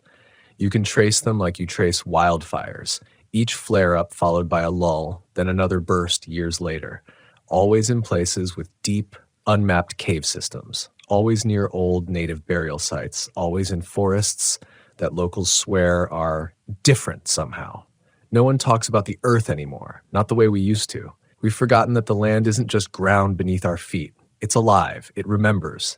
And maybe, just maybe, some places were never meant for us to tread. Maybe the wilderness is still wild in ways we'll never understand. I think about Lily all the time. Sometimes I still get a text from her number. Never words, just a spiral emoji. Once I got a photo, just trees, dark, still, but in the background, barely visible, was the outline of a van. Her van. Part of me wants to believe she's alive, that she chose to stay out there, that she became something else, not lost, but changed. Another part of me knows the truth. She didn't get taken. She got invited, and she said yes. That's the real danger, I think. It's not the knocking, not the whispers, not even the shadows in the trees. It's the invitation, the feeling that you belong out there, that whatever watches from beneath knows you better than you know yourself. Because once you start listening, really listening, you'll want to answer. And once you answer, it never lets go. So what do I do now? I keep moving, not because I'm running, but because staying still means letting it catch up. I think it's like a signal somewhere between myth and memory. Maybe even older than language. Something deep in the bones of the earth that's been trying to return. And maybe we've just made it easier. With our vans, our maps, our obsession with solitude and self-discovery in the most ancient places we can find. We've been sending out beacons without knowing it, lighting fires we don't know how to put out, marking ourselves, and I was one of the first to connect the dots. I don't know what that makes me, but I know what I've become. A carrier. A story passed through trees, a warning whispered in dirt. I'm telling you this not because I think you'll believe me. I'm telling you because someday, if you find yourself parked alone in some remote patch of national forest with the windows fogged up and the fire long since dead, and you hear something knocking from the shadows, don't open the door. Don't speak. And whatever you do, don't draw the spiral. Because once you do, it's already too late. It knows you, and it's already waiting. It started with a sound I couldn't name, something low, dragging, like thick brush being pulled across stone, not loud enough to panic me, not at first, just enough to make me glance up from my journal, out the rain-specked window of the RV, into the dense Georgia woods that pressed against the campsite like a closed fist. I remember the heat. Not the kind of heat you sweat through in the summer. This was spring, early March. But the kind that felt misplaced, heavy, like something smoldering underground. It radiated from the pine-blanketed hills behind the campground, seeped through the floor of the RV like a fever. My wife, Camille, had already kicked off her shoes and lay sprawled on the couch with a book, sweat darkening the neckline of her t-shirt. We were parked at a secluded site near the Cohuta Wilderness, not far from a mostly forgotten trail called the Panther Creek Spur.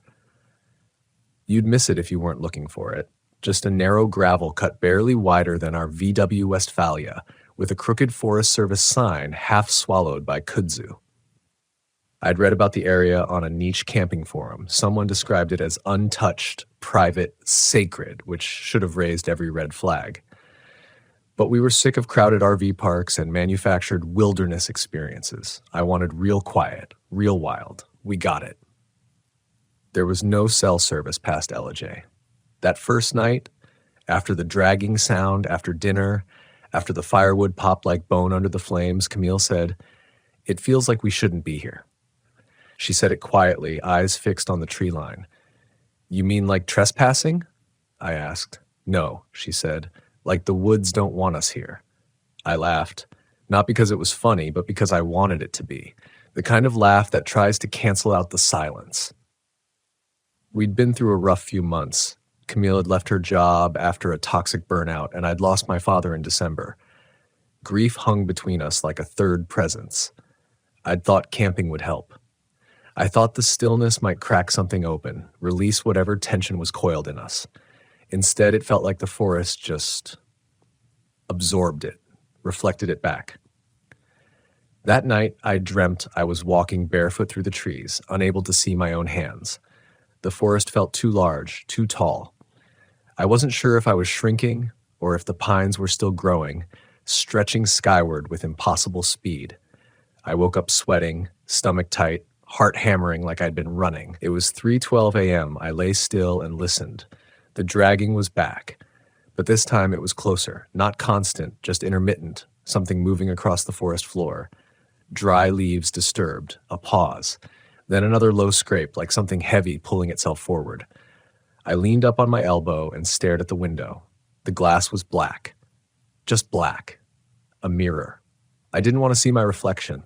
A few minutes passed, then a whisper, too faint to make out. I couldn't tell if it was Camille talking in her sleep or something outside.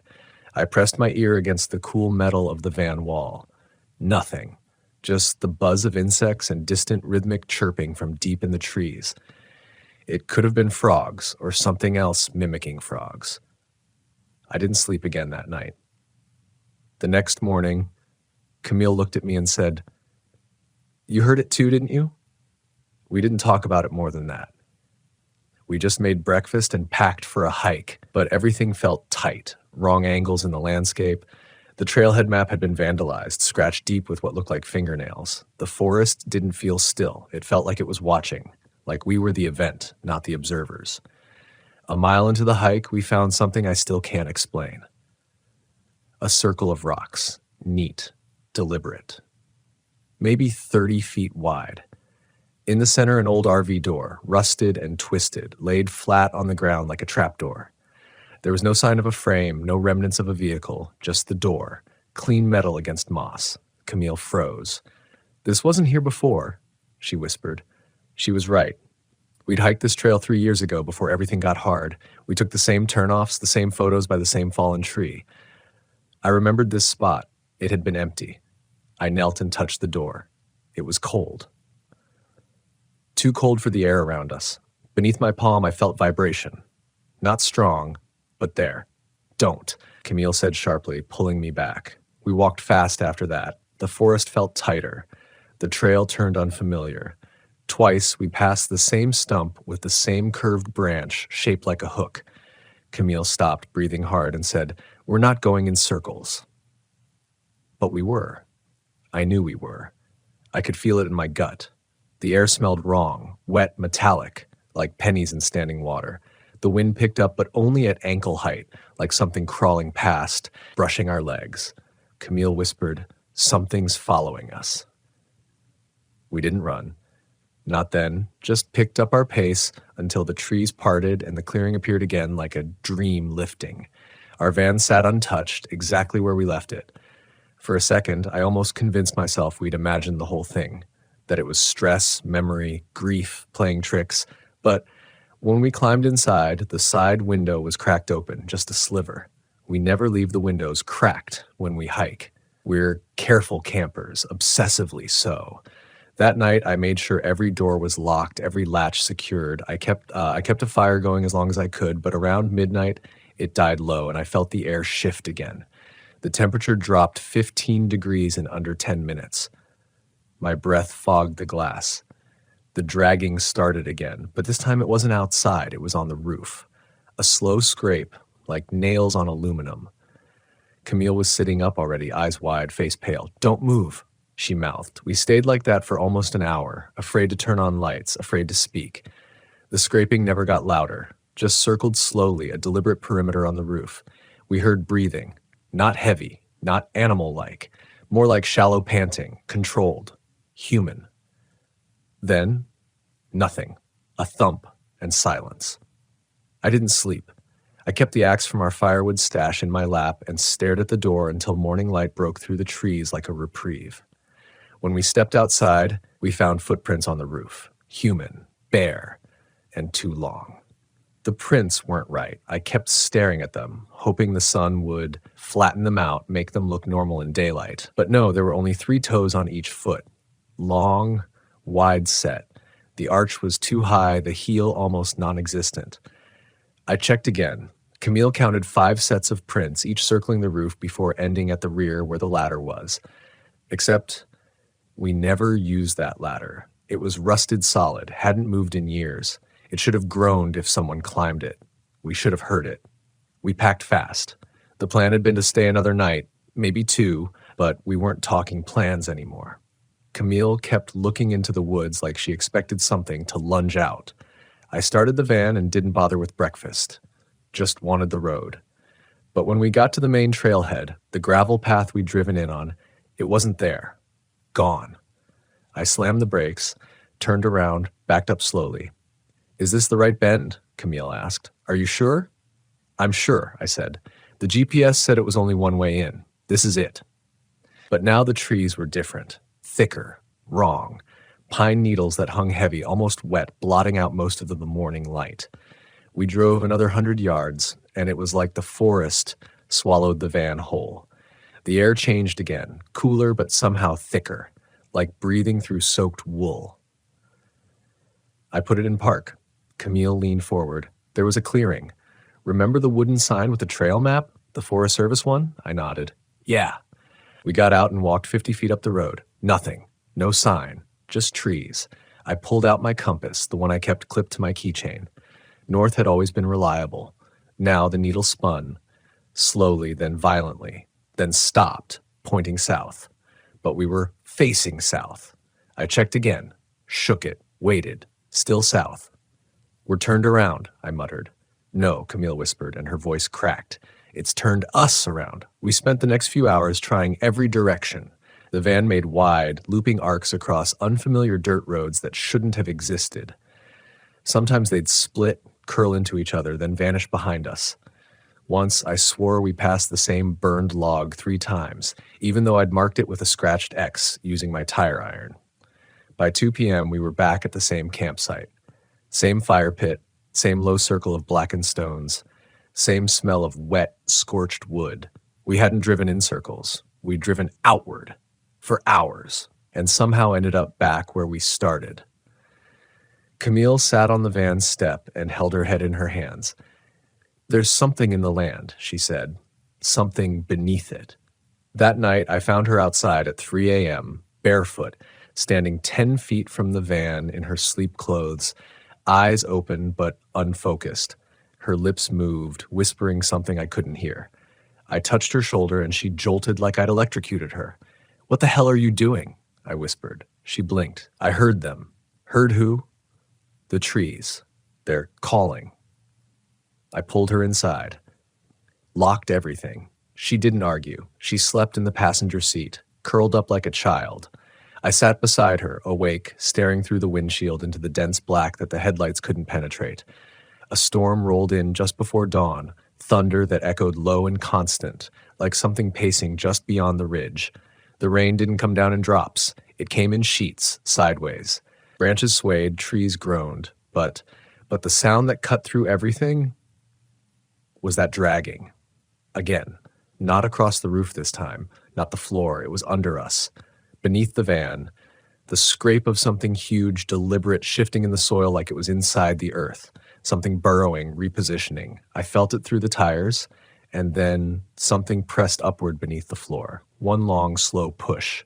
The metal flexed, groaned, then released. Camille started screaming in her sleep. I grabbed her, shook her awake. She gasped and cried out like she'd been drowning. "I saw the door again," she whispered. "The one in the woods. It was open this time. Something came out." The next morning, if you could call it that, because the sky never cleared and light barely broke through, I made a decision. We couldn't drive out. The forest wouldn't let us. But maybe, on foot, we could push through far enough to reach another site, another camper, a ranger station, anything human. I packed food, water, marked the van with bright red fabric tied to the door handles, and left a flare in the sink. Camille didn't want to go. She wanted to stay in the van. She said she felt safer there, but I knew she was unraveling. I had to get her out. We left just before noon. I kept the compass in my palm, and it stayed steady for the first hour. North. Finally. The forest was quieter than it had ever been. No birds, no insects, just the crunch of our boots and the wind brushing against leaves that never rustled quite right. Eventually, we came to the same clearing with the metal door. Only now it was open. Hinged upward, dirt pushed aside like something had forced its way out from below. The inside was pitch black, too black, like it drank light. Camille started crying silently, not sobbing, just tears streaming down her face, her jaw clenched, eyes locked on the dark rectangle in the center of the woods. "I saw it," she said, "in my dreams. It was wearing his face." "Whose?" She didn't answer. A rustle behind us. I turned, raised the flare gun. My hands were shaking. I saw only trees, still and narrow, bark too smooth. Then a voice. Daniel, my name, spoken clearly, softly, not Camille's voice, my father's. He'd been dead 4 months. I turned to Camille. Her lips were moving again. She was whispering to the trees. "Camille," I hissed. "Snap out of it." She didn't blink, just stepped forward toward the open door in the clearing. I grabbed her arm and pulled hard. She resisted, harder than she should have been able to, like something else was moving her body. Her eyes rolled back for a second, and I saw only the whites. She shivered, then blinked, then gasped and fell to her knees like she'd come up for air. "I couldn't stop," she said. "It's inside, watching us, using our memories." I looked at the door. Something had moved, I was sure of it. Just a flicker in the black, too low, too fast to make out. But it saw me, and I felt it recognize me. I dragged Camille to her feet and ran. Branches slapped our faces, mud pulled at our boots. But the forest didn't try to stop us this time. It wanted us to run. We didn't know how far we ran. Time didn't pass the way it should. There was no sun to measure it by, just a dim, washed-out gray bleeding through the canopy, never shifting. It felt like afternoon for hours. Eventually, Camille stumbled and went down hard on a slick patch of moss, twisting her ankle. She didn't scream, didn't even react. She just lay there, shivering. I bent down beside her, my breath fogging in the sudden cold. "Can you stand?" She shook her head once, eyes glassy. "It touched me," she whispered. "Back there in the clearing, when you weren't looking." My mouth went dry. "What touched you?" She didn't answer. Just reached into her shirt and pulled out her necklace, a simple silver chain with a small gold locket. It had been her grandmother's. She unclasped it and showed me the inside. Empty. It used to hold a picture of us, one from the Grand Canyon trip, smiling and sunburned before all the grief, but now it was just an oval void. Smooth, like nothing had ever been there. "I didn't take it out," she whispered. "It's been in there for years." I helped her up. We had to keep moving. Had to believe the edge of this place existed. The forest around us grew stranger. No animal sounds, no birds, no insects, not even distant echoes. The trees looked wrong, taller than before, bark smooth and pale like bone, branches curling at odd angles. Once we passed what I thought was a person crouching behind a log. I called out, "Hey, hey! Are you hurt?" No response. We crept closer. I reached out with my stick and nudged the figure gently. It collapsed like it had never been a person. Just bark, old clothing, and moss twisted into a human shape.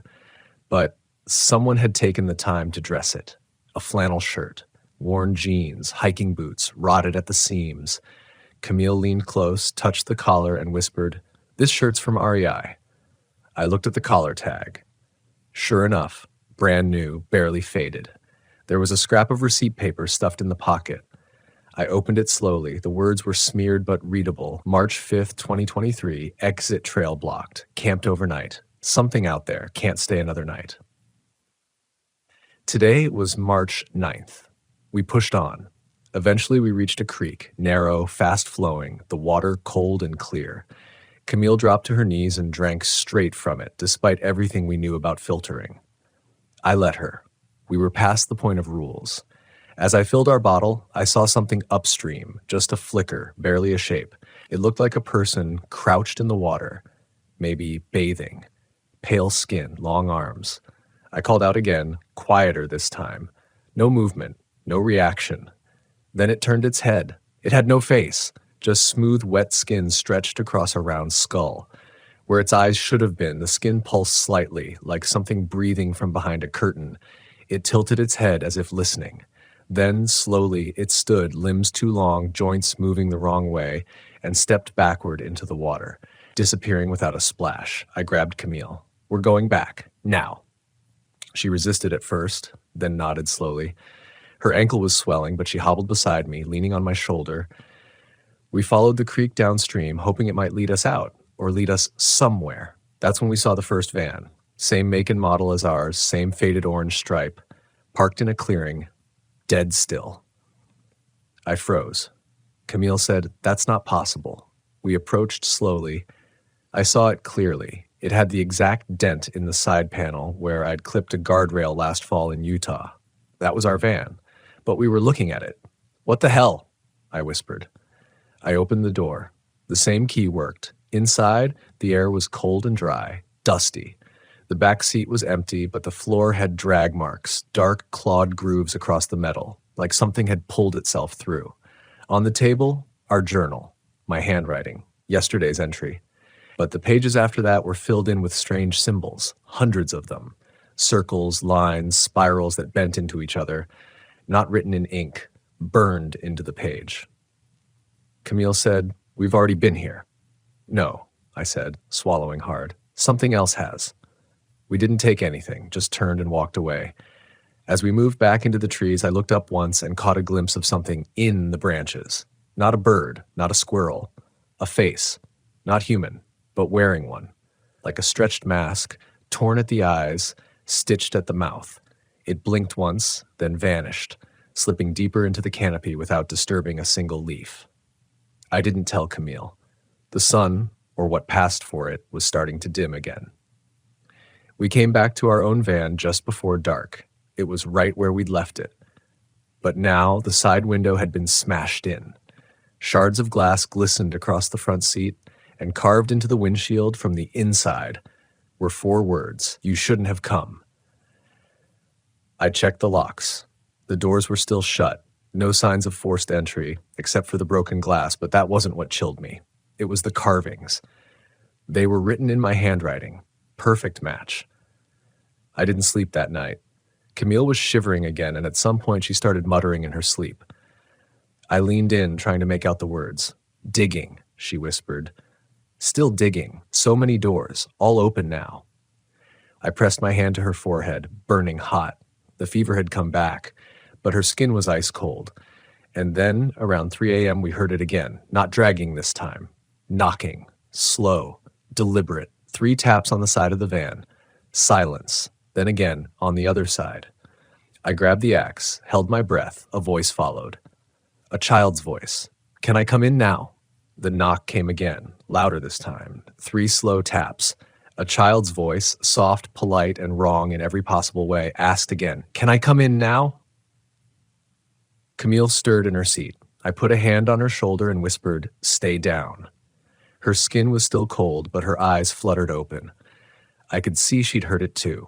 We didn't speak, just listened. A pause, then footsteps, bare feet on gravel, too light to be an adult, too rhythmic to be an animal. Circling the van slowly, I gripped the axe until my knuckles ached. Camille pulled her knees to her chest, mouth trembling. Then the voice again, on the other side. "You said I could." The words were slurred, stretched like a scratched cassette tape, like a memory being played back at the wrong speed. I moved slowly, silently toward the front seat and looked through the cracks in the broken window. Nothing. Only trees, only fog. Then a hand slapped the windshield. Small, pale, 5 fingers, no fingernails, just smooth flesh, as if the body had been formed but never finished. I didn't scream. I didn't move. I just watched as the thing leaned closer, pressing its face against the glass. And that's when I saw it wasn't a child. It wore a child's face. But the features were too symmetrical, too soft, like wax poured into a mold. And its eyes, where the irises should have been, were pits of dark earth. Something was moving behind them, crawling. Camille whispered behind me, "Don't look at it." I turned away. The thing waited. It stood there, silent now, watching. Then, finally, it left. No footsteps, no sound of movement, just gone. But something in the air changed, like pressure lifting from a room, like the forest had exhaled. We didn't sleep. We just waited for light. If you could call what came next light. A fog rolled in so thick we could barely see the hood of the van. The trees were no longer trees. They were shadows with weight, blurred verticals in every direction. I said, "We're driving out." Fog or no fog. Camille didn't argue. I turned the key. The engine cranked. Once, twice. Nothing. The battery had power. The dash lights flickered, but the engine refused to turn over, like something in the van didn't want to leave. I opened the hood. Everything looked fine. Dry. Nothing chewed, nothing leaking. And then I noticed the dirt, packed in tight under the engine block. Rich, red Georgia clay. Still wet, like someone had shoveled it in overnight. Camille stood behind me, barefoot again, swaying. Hey, what are you doing?" She blinked slowly, eyes unfocused. "They told me you'd stop me." I grabbed her shoulders. "Camille, what are you talking about?" She looked past me into the fog. "They need someone to stay." No one's staying. You hear me?" But she wasn't hearing me. She was hearing them. I turned and caught movement, just for a second. Something tall, moving sideways across the clearing behind the trees. It didn't walk, it floated. Shoulders twitching unnaturally, limbs trailing behind like seaweed. There was no time. We couldn't stay. We couldn't drive. So we ran. Left everything, food, van, supplies, and plunged into the fog on foot. Camille didn't resist. She followed like a ghost, quiet and light. The woods swallowed us. The trees grew closer together, the ground sloped downward, and the smell changed. Not rot. Worse. Decay. Like something ancient left to fester under stone. We found the door again, not the van door. The metal trapdoor in the woods. It was open now. Wide, with steps carved into the dirt beneath it. Stone steps, lined with carvings I didn't recognize. Camille stopped walking. She looked down into the darkness. "They're waiting." "No," I said, pulling her back. "We're not going down there." "I already did," she said. "What?" "I did, last night. I just don't remember how I got back." My chest locked up. I stared into the pit. Something breathed down there. The air pulsed like a lung, cold, wet. And I realized then we were never supposed to find the road. The woods brought us back here. Every trail, every loop, every false turn, all leading here. "This place is older than the forest," Camille whispered, "older than memory. It's been feeding off grief for generations. Loss is the doorway, and we opened it." I shook my head. "No, this isn't you talking." But even as I said it, I saw the truth. I'd brought my grief into these woods like a blood offering.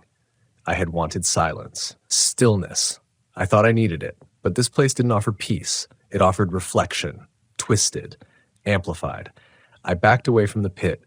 The forest groaned around us, louder now. Branches shook without wind. The fog pulsed. Shapes began to emerge, figures half seen, faces we'd known. My father, her grandmother, friends long gone, all smiling, and beneath the smile, emptiness. Camille took a step forward. I stepped in front of her. "You're not going down there." Tears rolled down her cheeks. "It's already inside me." I didn't know what to say, so I did the only thing I could. I struck the flare. It burned hot and red in my hand, casting wild shadows through the trees. The forest recoiled for a second, like a lung gasping. I tossed the flare into the pit. It didn't hit bottom, just vanished into blackness. A second later, a sound rose up. Not a scream, a chorus, 100 voices all shrieking in unison. Every octave, human, animal, infantile. A rising howl of rage. The trees convulsed. The dirt around the pit began to collapse. Camille screamed, her voice this time, and we ran. We didn't stop, didn't look back, didn't speak. Somewhere, hours later, we found a ranger station. Abandoned. Half collapsed. But the radio worked, just long enough to transmit coordinates before dying. They found us the next morning, or what they said was morning. They told us we were 40 miles from where our van had been parked. Said they'd never seen a vehicle get that deep in the wilderness. Said we were lucky. I didn't correct them. I didn't tell them about the van we saw that looked just like ours, or the door, or what was beneath it. They wouldn't have believed me. Hell, I barely believe it myself. But I know this. We left something behind. Something followed us out. And sometimes late at night, when the air gets still and the trees lean too close to the house, I swear I hear it again. 3 knocks, always 3. That sound follows me now. Not always in the literal sense. Sometimes it's subtle. A tap behind the drywall at 3 a.m., a creak in the RV floorboards when we haven't moved. Sometimes I hear it in hotel rooms, campgrounds, even in the damn grocery store freezer aisle once. Just a knock from somewhere behind the row of frozen peas. I'll freeze, hold my breath, count.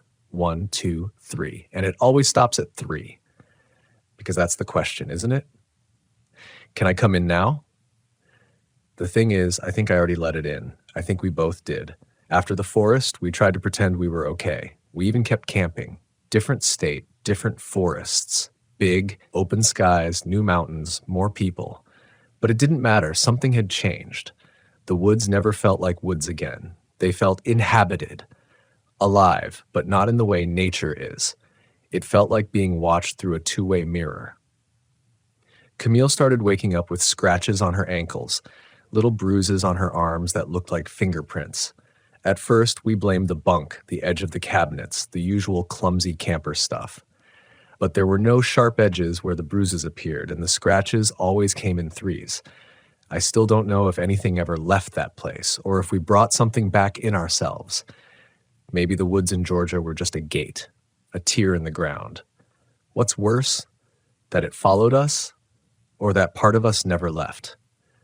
I started seeing reflections that weren't mine, not in mirrors, but in windows, glossy surfaces, the rear view. I'd catch my own silhouette at night, glance away, then back, only to find it still staring in the wrong direction, not moving, just waiting for me to notice. Once in Colorado, we stayed at a KOA off a quiet highway. I woke up to someone whispering from the picnic table outside our camper. It was Camille's voice, only she was asleep next to me. I looked out. There she was, sitting at the table, facing away, hair down, shoulders hunched like she used to when she was sad. I opened the door and said her name. The figure turned, and there was no face, just skin stretched over a hollow skull. I slammed the door, locked it, held Camille in my arms until sunrise. The next morning, she didn't remember anything, but she looked thinner, paler. Her hands shook when she poured her coffee. We stopped camping after that, sold the van, got an apartment in Asheville with thick walls and no trees nearby. We tried to live like people again. We planted flowers on the balcony, tried therapy, sleep meds, clean diets. But some things don't unroot. They're in you now. And that's the part I need people to understand. It's not about monsters. Not really. It's about places. There are places in this country that remember, places that don't want to be touched, places that never stopped taking. The Cohutta Wilderness is one of them. And I don't care what your GPS says, or how good the reviews are from some overlanding blog, or how peaceful it looks on YouTube. There are trails in North Georgia that weren't made by rangers. There are roads that lead you into a memory that isn't yours. And when you realize the place has already shaped itself around your grief, you'll understand the question doesn't come from something outside the door. It comes from inside you. Can I come in now? Wouldn't it be easier to just say yes? To open it? To give in? I think about that sometimes. What would have happened if I hadn't pulled Camille away from the pit? If I had climbed down? If I had followed the voice that sounded like my father's? Maybe it wouldn't have hurt. Maybe it would have felt like peace. That's how it gets you. That's how it always gets you. But if there's one thing I've learned, it's this. Not everything that offers comfort means you well. Not every silence is sacred, and not every forest is lost. Some of them are waiting for you to feel tired enough, broken enough, curious enough, So hear me now. Don't go RV camping in Georgia's wilderness. Not deep, not off-grid, not where the trail signs are rusted and the trees grow too close. Because if you hear something moving through the brush at night, something dragging, if you see your loved one talking in their sleep to someone who isn't there, if you find doors where no buildings should exist, you are not lost. You're being guided. And the thing guiding you, it wants you to remember what you buried. It wants to offer you exactly what you miss most. It'll sound like your father's voice. It'll smell like your childhood home. It'll wear the face of your first pet, your favorite teacher, your late sibling. It'll knock 3 times and it'll ask, "Can I come in now?" You'll want to say yes, but don't. Please, don't. Because once you do, you're never really yours again. There's a certain silence that doesn't belong in the Florida Keys. I didn't know that until I heard it. It was the kind of silence that doesn't feel like peace. It feels like being watched. We weren't looking for trouble. We just wanted warmth, a bit of salt in the air, and a break from the late winter chill gripping the rest of the country.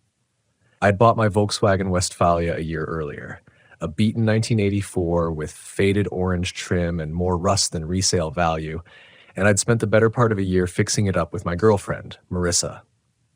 She was the kind who didn't mind the smell of old gas and mildew, who actually found peace in roadside stops and the soft creak of a van swaying in the wind. We left from Tennessee that January, aiming for the kind of trip people posted about. Soft ocean light, alligator sightings from safe distances, sweat-slicked skin under hammocks between mangroves. Nothing planned. No hotel bookings. Just the open road and a few scrawled campground names in a notebook wedged between the sun visors.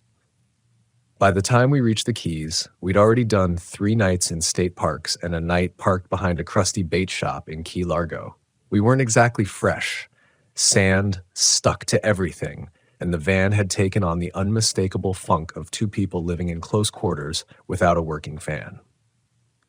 It was a late afternoon when we first saw the sign.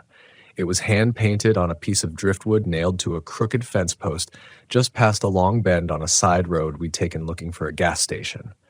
Faded red paint, letters crooked and barely legible. Welcome campers, y la vida, fresh catch, friendly locals, safe rest. Marissa leaned forward. That doesn't show up on the map. I squinted. Looks private. Private usually means quiet. She was smiling like she already knew she'd convinced me. The turnoff was narrow and overgrown, palmettos crowding the edge of the gravel. The GPS lost signal the second we turned in. We passed a rusted-out gate hanging open and a battered mailbox that looked like it hadn't been touched in years. But then, like something out of a fever dream, we rolled into a tiny town that seemed alive with color. Not just alive, welcoming. Dozens of pastel houses clustered around a central square with a chipped white gazebo. Yellow string lights dangled from the palms. A few locals sat on porches drinking what looked like iced tea, waving lazily as we passed. Kids played barefoot in the streets, riding old bikes with streamers and screaming in delight like time hadn't passed them by. A broad-shouldered man in a wide straw hat waved us down and gestured toward a gravel lot beside what used to be a seafood restaurant. "Park anywhere you like," he called with a thick Keys accent. "Free for travelers. We take care of our own." Marissa looked at me. I should have said no. I should have felt something twist in my gut then, but I didn't. Not yet. Instead, I smiled and waved back. "Thanks, man. This place is beautiful." He grinned wider. "Just don't leave after dark. It gets disorienting." He laughed after he said it, like it was a joke, and so did we. That night, they fed us. We joined them under a huge canvas awning strung up near the gazebo. Long tables, fresh mahi-mahi grilled right there in front of us, buckets of cold beer, tiki torches flickering like we dropped into a Caribbean postcard. They introduced themselves in that way small towns do, like they'd always known us and we'd simply forgotten them. There was Sarah, the woman who ran the general store, her arms thick and tan from decades of lifting crates of mangoes and dry goods. There was Joseph, the man in the straw hat who seemed to float between tables like some kind of unofficial mayor, slapping backs and handing out plantains glazed with honey. There was a boy, maybe 7, who stared at me far too long for a child, and when I smiled and waved, he simply blinked and turned away. It was Marissa who noticed first. The quiet. "I don't hear any bugs," she whispered as we lay in the van that night, doors cracked for air. "There's no frogs, no wind, not even the ocean." I pressed my ear against the pillow and realized she was right. The torches had gone out. The laughter and music had vanished without the usual trickle of goodbyes or people shuffling home. It was like the whole town had turned off all at once. "Maybe it's just this spot," I whispered back and tried not to admit how deeply the quiet had settled into my bones. We drifted off eventually, but I woke just before dawn. I didn't know why. I didn't hear anything, not really, but I felt hollow, like something had scraped part of me clean while I slept. The van felt colder than it should. My breath fogged the windows, and outside, through the windshield, I saw nothing but mist. I sat up slowly. Every instinct I had told me not to open the door, but I did anyway. And the town was gone, not destroyed, not abandoned in the way people leave slowly over years. It was empty, like it had never been lived in, like the paint had been fake, the houses hollow shells. The string lights were gone. The gazebo looked collapsed under vines that hadn't been there 12 hours ago, and not a single person remained. "Marissa," I said, and the sound of my own voice startled me. She sat up, dazed, rubbed her eyes, looked around. "Where?" We got out of the van together. I kept expecting anyone, to come out and laugh, say we'd fallen for some elaborate prank. Maybe it was a TV show, a tourist trap, a weird art installation. But the more we walked, the more we realized it wasn't just empty, it was wrong. The general store was a burnt-out ruin. The restaurant, a collapsed heap with vines as thick as arms choking the rafters. The bikes the kids rode, rusted solid, flat tires, chains eaten through. Even the gravel lot had weeds bursting through cracks we knew hadn't been there yesterday. "Are we dreaming?" Marissa whispered. I didn't answer, because I heard something then. Not footsteps, not voices. It was humming, low, monotone, inhuman, and it was coming from the tree line. The humming wasn't music. It didn't rise or fall. It didn't carry a rhythm. It was just one long, low sound, like something was breathing electricity through the trees. It vibrated in my chest more than in my ears, like a distant generator with no source, no off switch. Marissa grabbed my arm. Her fingers were ice cold. I turned and saw the fear in her eyes, the way her mouth trembled, but no sound came out. We both knew, without saying it, that this wasn't just some abandoned town with weird acoustics. Something was still here. "Back in the van," I muttered. We ran. I didn't care that the windshield was fogged. I didn't care that we hadn't checked the road. I started the engine on instinct, gripping the wheel like it was the only real thing left in the world. But the van wouldn't start.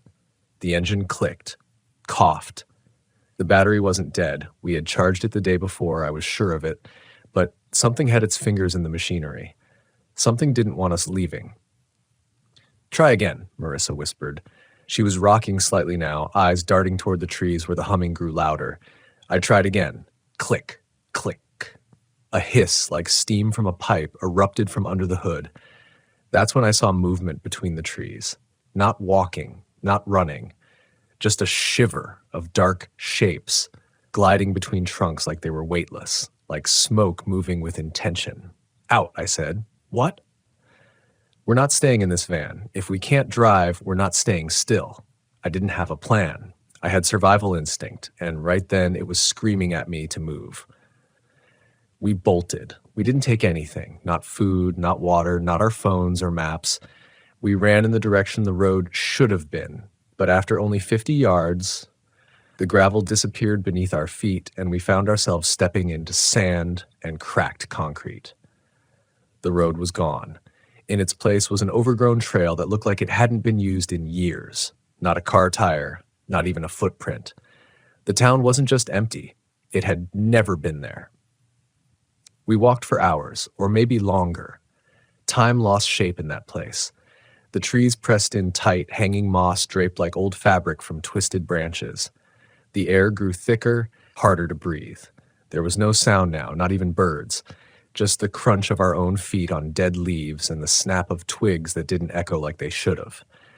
At one point, we found a broken road sign, half buried in sand. It said, Isla Vida, 1 mile, but the paint was flaking off, the letters curled and faded. It looked 50 years old. I turned to Marissa. That's where we just were. Isla Vida. She nodded, barely. Her face was pale, her breathing shallow.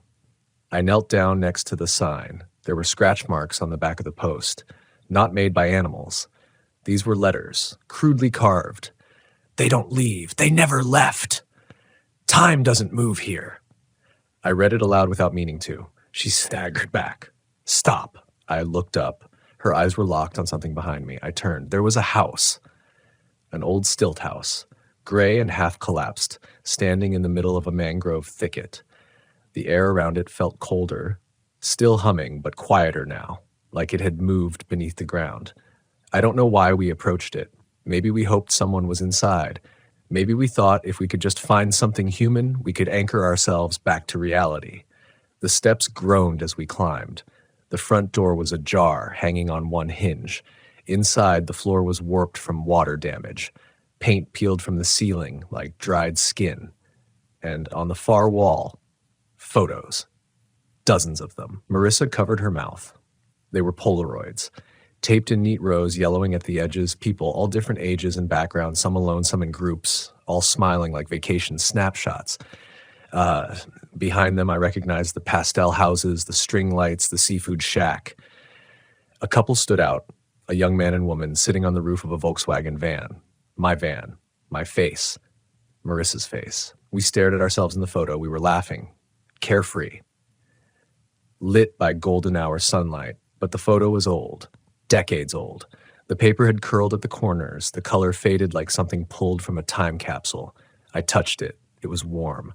Something shifted behind us. A thump, soft but heavy, like footsteps in waterlogged shoes. We didn't turn around. We ran. The trail twisted as we bolted out of the house. Trees blurred past, branches slapping at our arms and faces. My lungs felt like they were filled with mud. The light was changing, reddening, flattening, as if the sun had stalled in mid-descent and could go no further. We emerged into a clearing. A small circle of sand, empty except for a wooden sign nailed to a post. You made it back. Marissa stopped short. Back to what? I turned slowly. The trail behind us was gone, vanished. No broken branches, no tracks, just an unbroken wall of green. The humming stopped. Silence rolled in like a fog. And then, laughter. Not joyful laughter. Close, all around us. I turned in circles, heart hammering. Where are you? But I knew. They weren't people. Not anymore. Maybe they never were. We saw the figures emerge slowly from the trees. Same clothes, same smiles, same faces as the ones in the Polaroids, but faded. Too still. They moved like puppets. One stepped forward. It was Joseph, or something wearing his face. He grinned, but the expression didn't reach his eyes. You left too early, he said, voice syrupy. We weren't done. I backed up, but there was nowhere to go. The clearing was a bowl, ringed by trees so thick we'd have to claw through them. Marissa gripped my hand. What do you want? I shouted. Joseph tilted his head. You were happy here.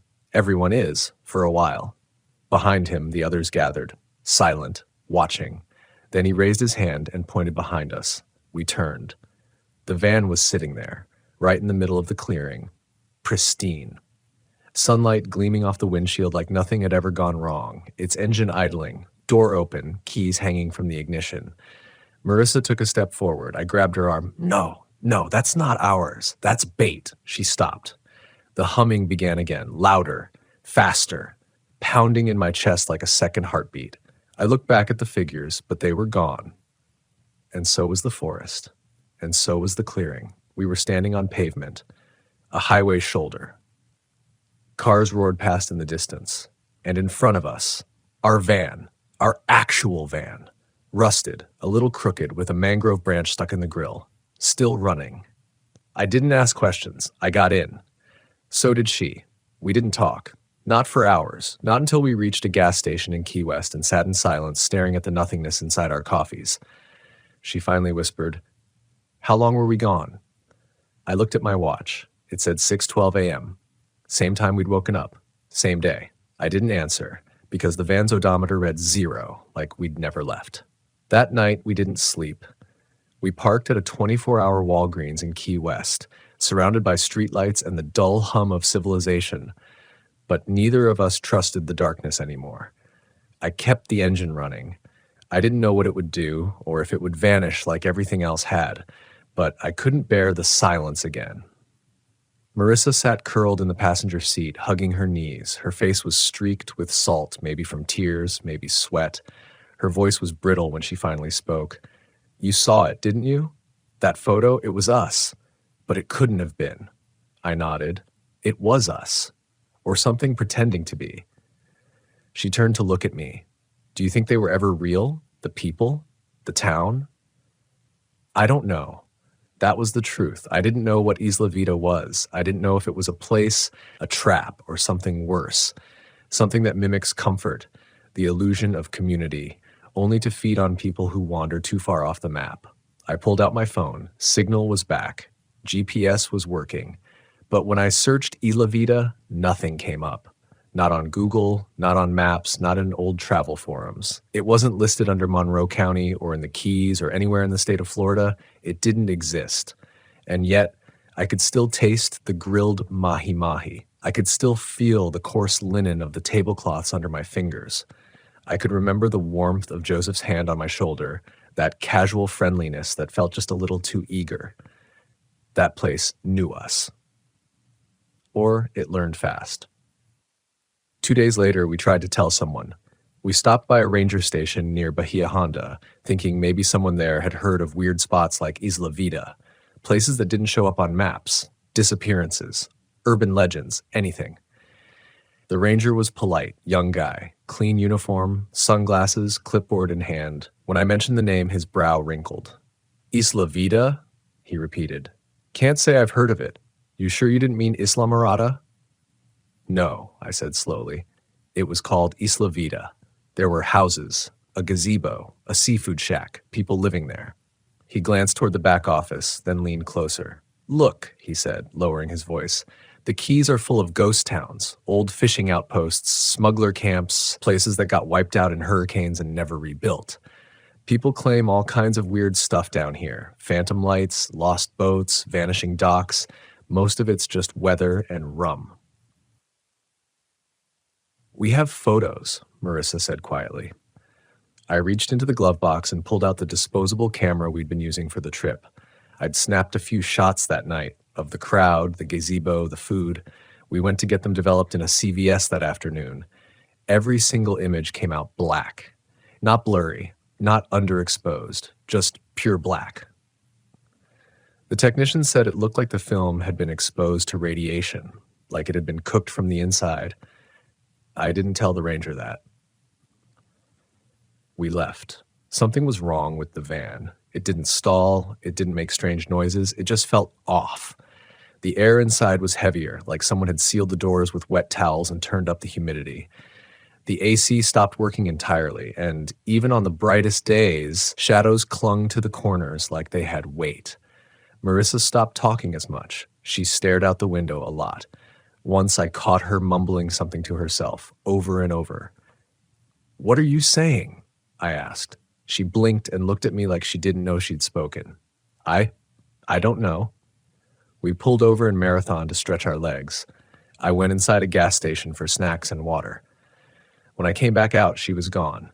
I found her 5 minutes later, walking down a side street in a daze, barefoot. "Marissa." She turned slowly. I heard someone call me. They said my name. Her voice was flat, lifeless. "There's no one here," I said, gently steering her back to the van. "I know, but it sounded like your voice." We tried to drive north, back through the upper Keys, back toward Miami, but the GPS started glitching. Every time we checked the route, the blue line curved away from the highway and back down toward the lower islands. Even when we shut the phone off, I'd look up and realize we'd missed a turn, or taken a wrong exit without meaning to. It was like the van didn't want us leaving, or like something else was steering. We reached a toll plaza near the 7 Mile Bridge. I rolled down the window, ready to ask the attendant for directions, but there was no one in the booth. No cars behind us. The ocean was flat and still, stretching out to the horizon like polished metal. And there, far in the distance on the shoreline, I saw it. The pastel rooftops, the gazebo, the fishing pier. Isla Vida. It was there, waiting.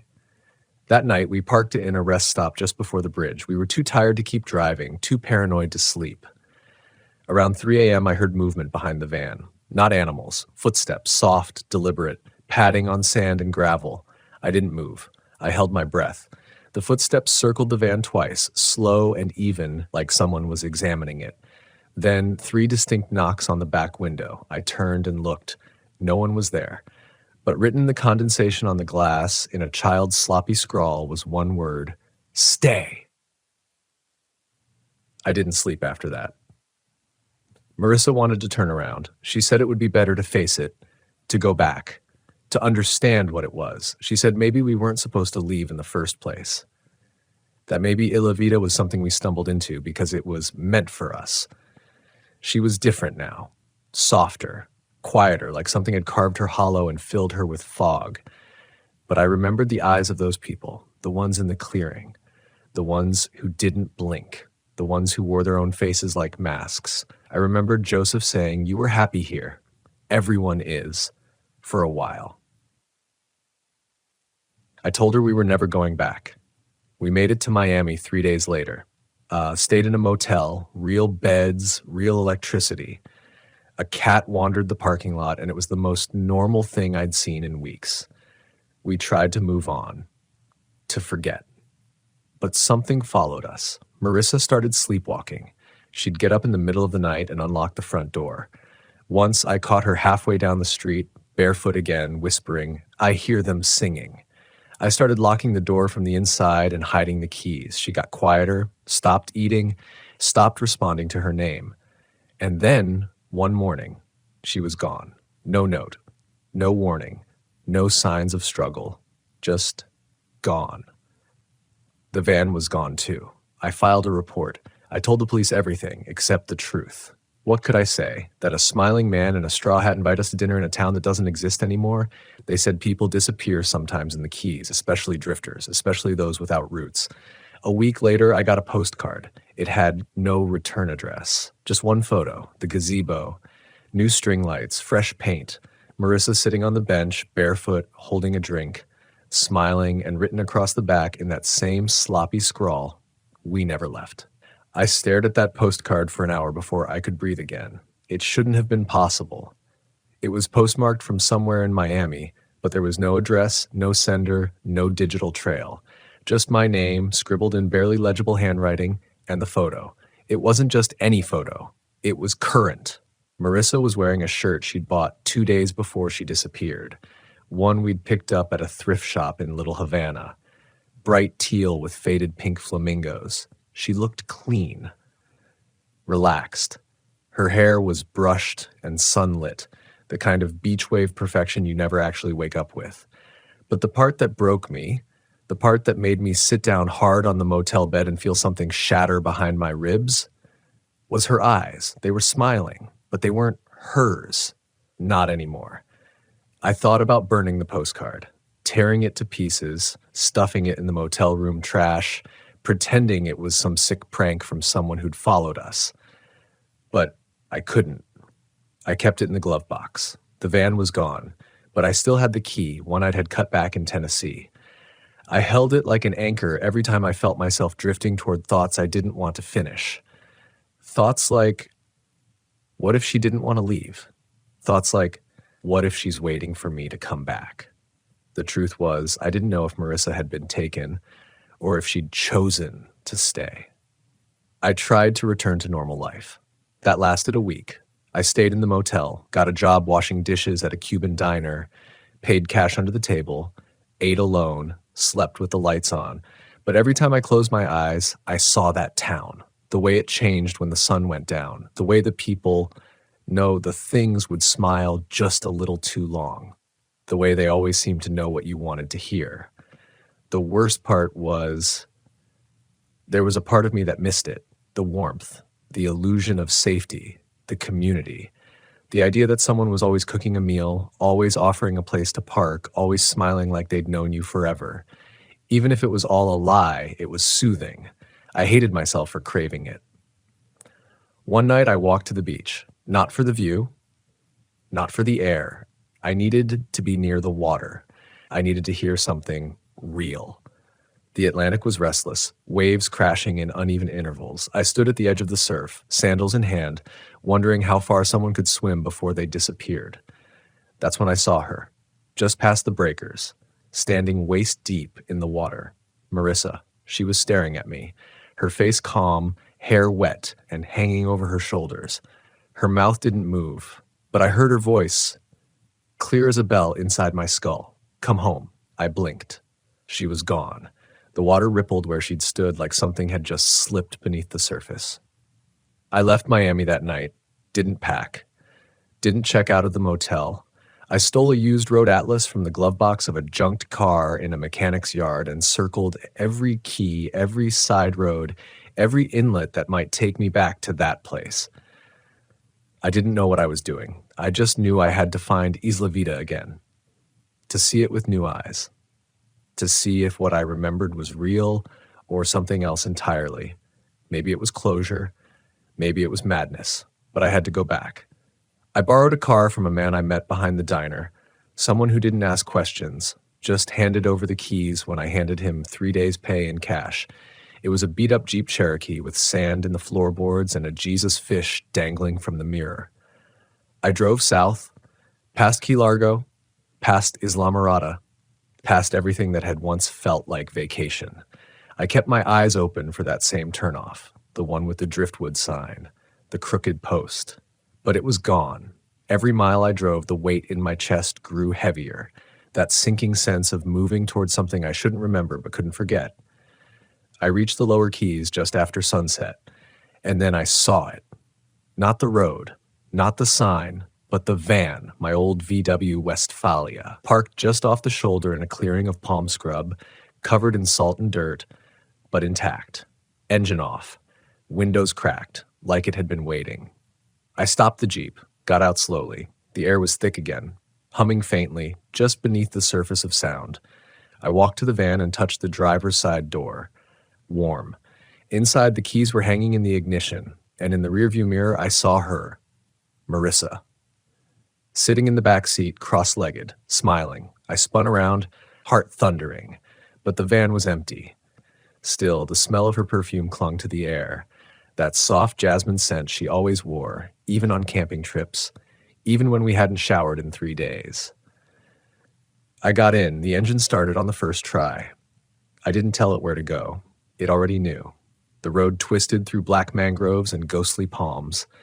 I didn't see any road signs, just a string of glass lanterns hanging from the trees every few hundred yards, flickering with yellow light like fireflies too tired to move. And then, there it was. Isla Vida. Isla Vida. Just like before. The pastel houses, the gazebo, the smiling people waving from porches like they'd been waiting for me to come home. But something had changed. Their faces, they weren't pretending anymore. They weren't masking it. Their eyes too wide, their jaws too loose, their movements too smooth, like mannequins brought to life. But the illusion was still perfect. The food, the music, the warmth, and her. Marissa. Waiting at the gazebo. I parked and stepped out. She ran to me, wrapped her arms around my neck. "You came back," she whispered. I should have pulled away. I should have run, but I didn't. Because I wanted it to be real. Because I was so tired. Because I missed her. She took my hand and led me to the table. The townsfolk cheered. Joseph raised a glass. "Welcome home," he said. "You're just in time for the festival." I sat beside her, watched the sun dip below the palms, let the warmth wash over me like honey, and I whispered to myself, maybe it's not so bad. Maybe this is enough. That night, the sky didn't go black. It settled into a deep, impossible twilight, a blue that hung over everything like wet silk, soft and endless. The stars didn't come out, the wind didn't rise, the tide didn't shift. It was as though time had bent around the island like warm glass and decided not to move forward anymore. They called it a festival. The locals danced barefoot in the square. Drums echoed without musicians. Lights flickered in rhythms too complex to be random, too precise to be controlled by humans. And still, the food came. Platters of grilled fish, roasted vegetables that smelled like sugar and smoke, and drinks that never emptied, no matter how long you held the glass. Marissa sat beside me the entire time. Her smile didn't fade. Her eyes tracked mine constantly, but never blinked too often. Never cried, never questioned, and that's when I knew. It wasn't her, not anymore. It had her face, her voice, her softness. But there were no fingerprints in her touch, no heat, no small human imperfections, just stillness, wrapped in flesh. Whatever it was wearing her.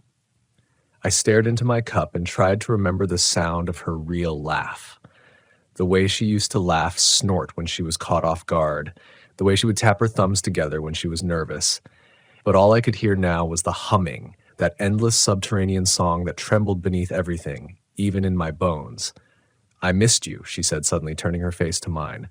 Her breath didn't fog the air. I swallowed. "How long have you been here?" She tilted her head, a tiny mechanical gesture. "There's no time here. Just now, and always." "Are you happy?" "I am full," she said. "Not content, not safe, not whole, just full." I stood up slowly, feeling the eyes of the crowd press against my skin. Everyone had paused, mid-bite, mid-step, mid-laughter, as though they'd all been connected to the same invisible string that had just been tugged. Joseph appeared at my side. He wasn't smiling anymore.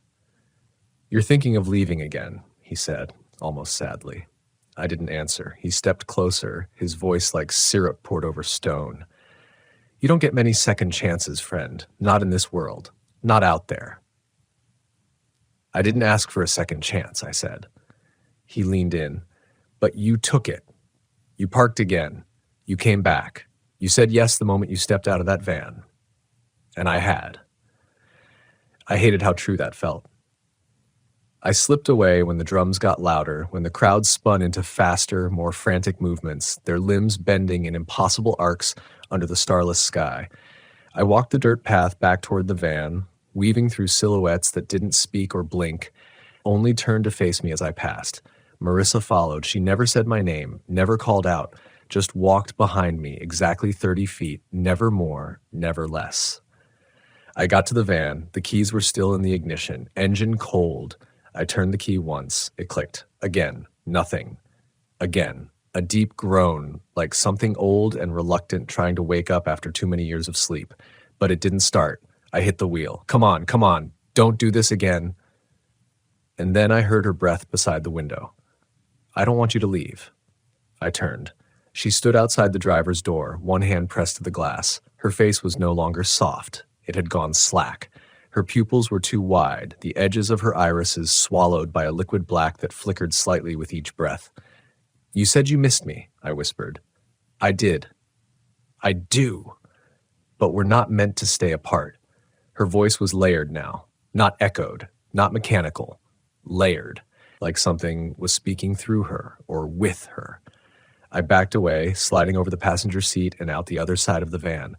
The forest was dense ahead, thicker than I remembered, but I ran anyway. Branches whipped my arms, drew blood across my cheek.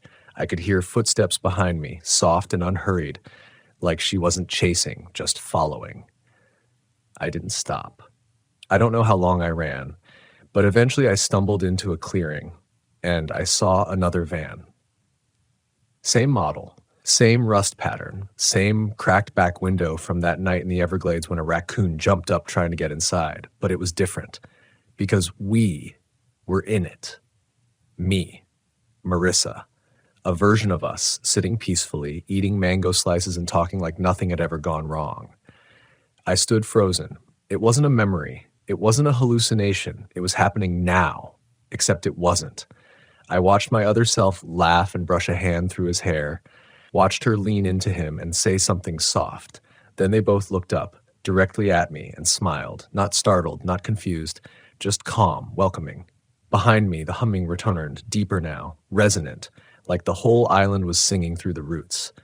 The trees shifted, the clearing shimmered, and the vision, if that's what it was, vanished like smoke. I kept running, past burnt-out cottages, collapsed porches, moldy gazebos that no longer held shape.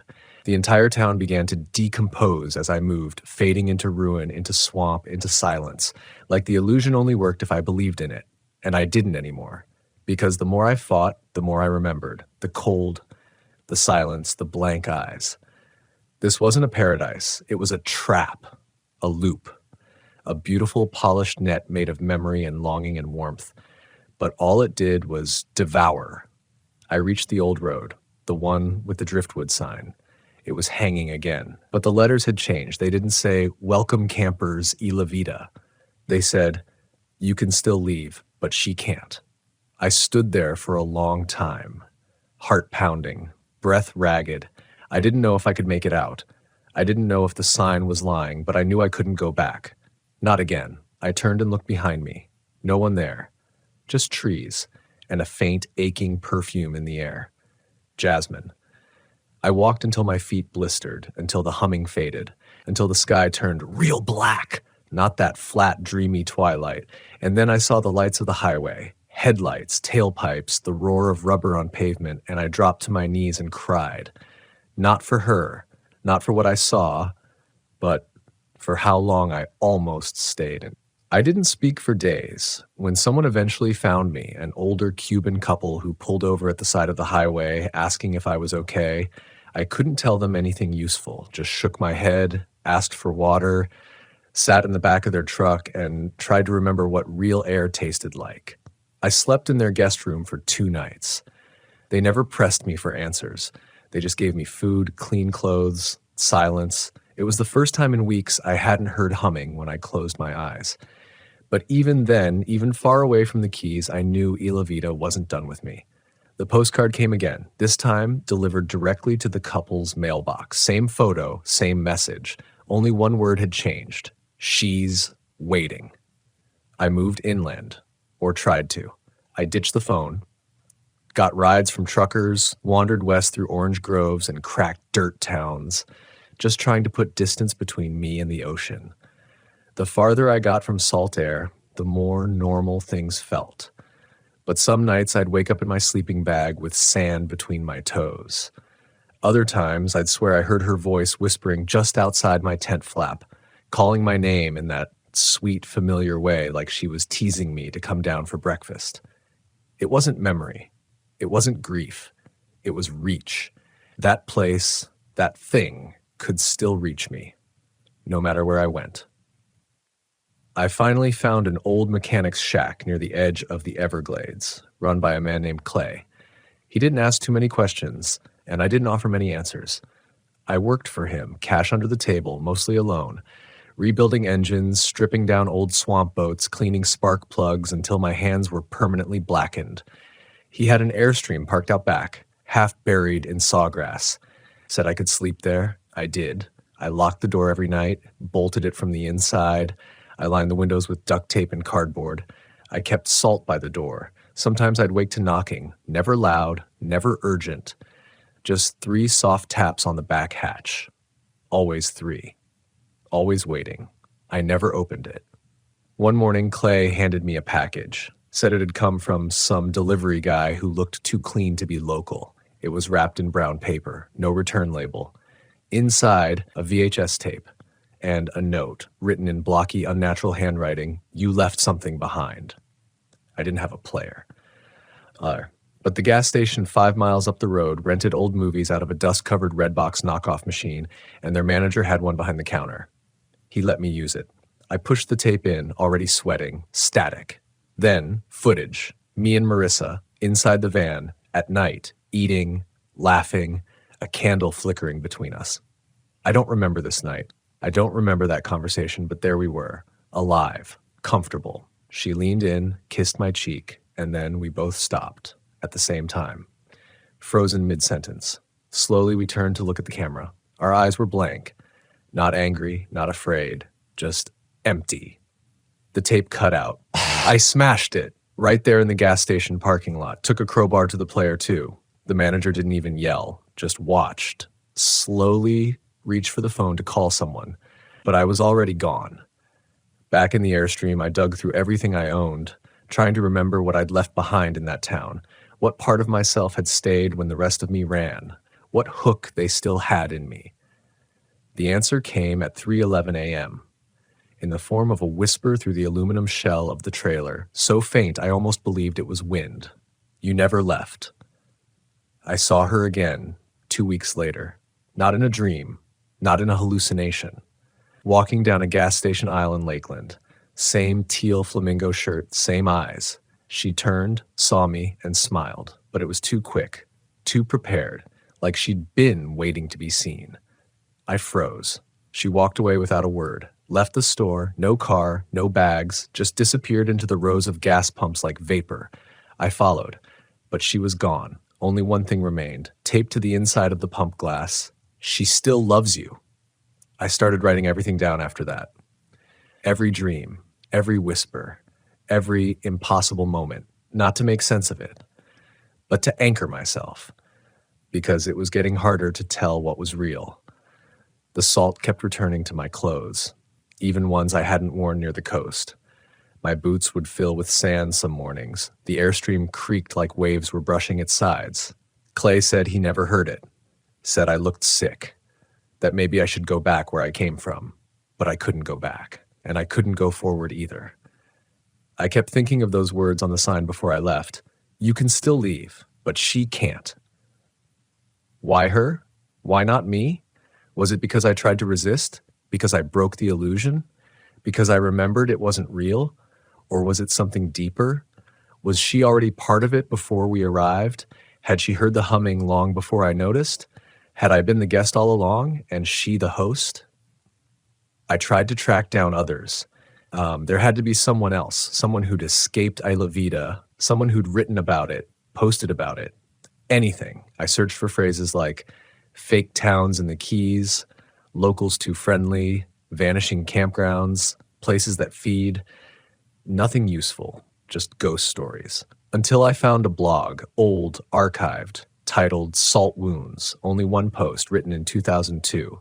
A man named Wes claimed he and his brother had gotten lost on a fishing trip near Big Pine Key. Found a town that wasn't on the map. Locals invited them in, cooked for them, laughed with them, slept the night. By morning, the whole place was overgrown. His brother was gone. Wes tried to return, couldn't. The last line of the post chilled me. I still hear him singing at night, the same song the locals sang when we arrived. I don't think he ever left. I think I'm the one who stayed behind. That was the last post. Wes never updated again. Maybe that's the trap. Not the town itself, not even the people. It's the idea that we want something permanent, something safe, somewhere that feels like it was made just for us.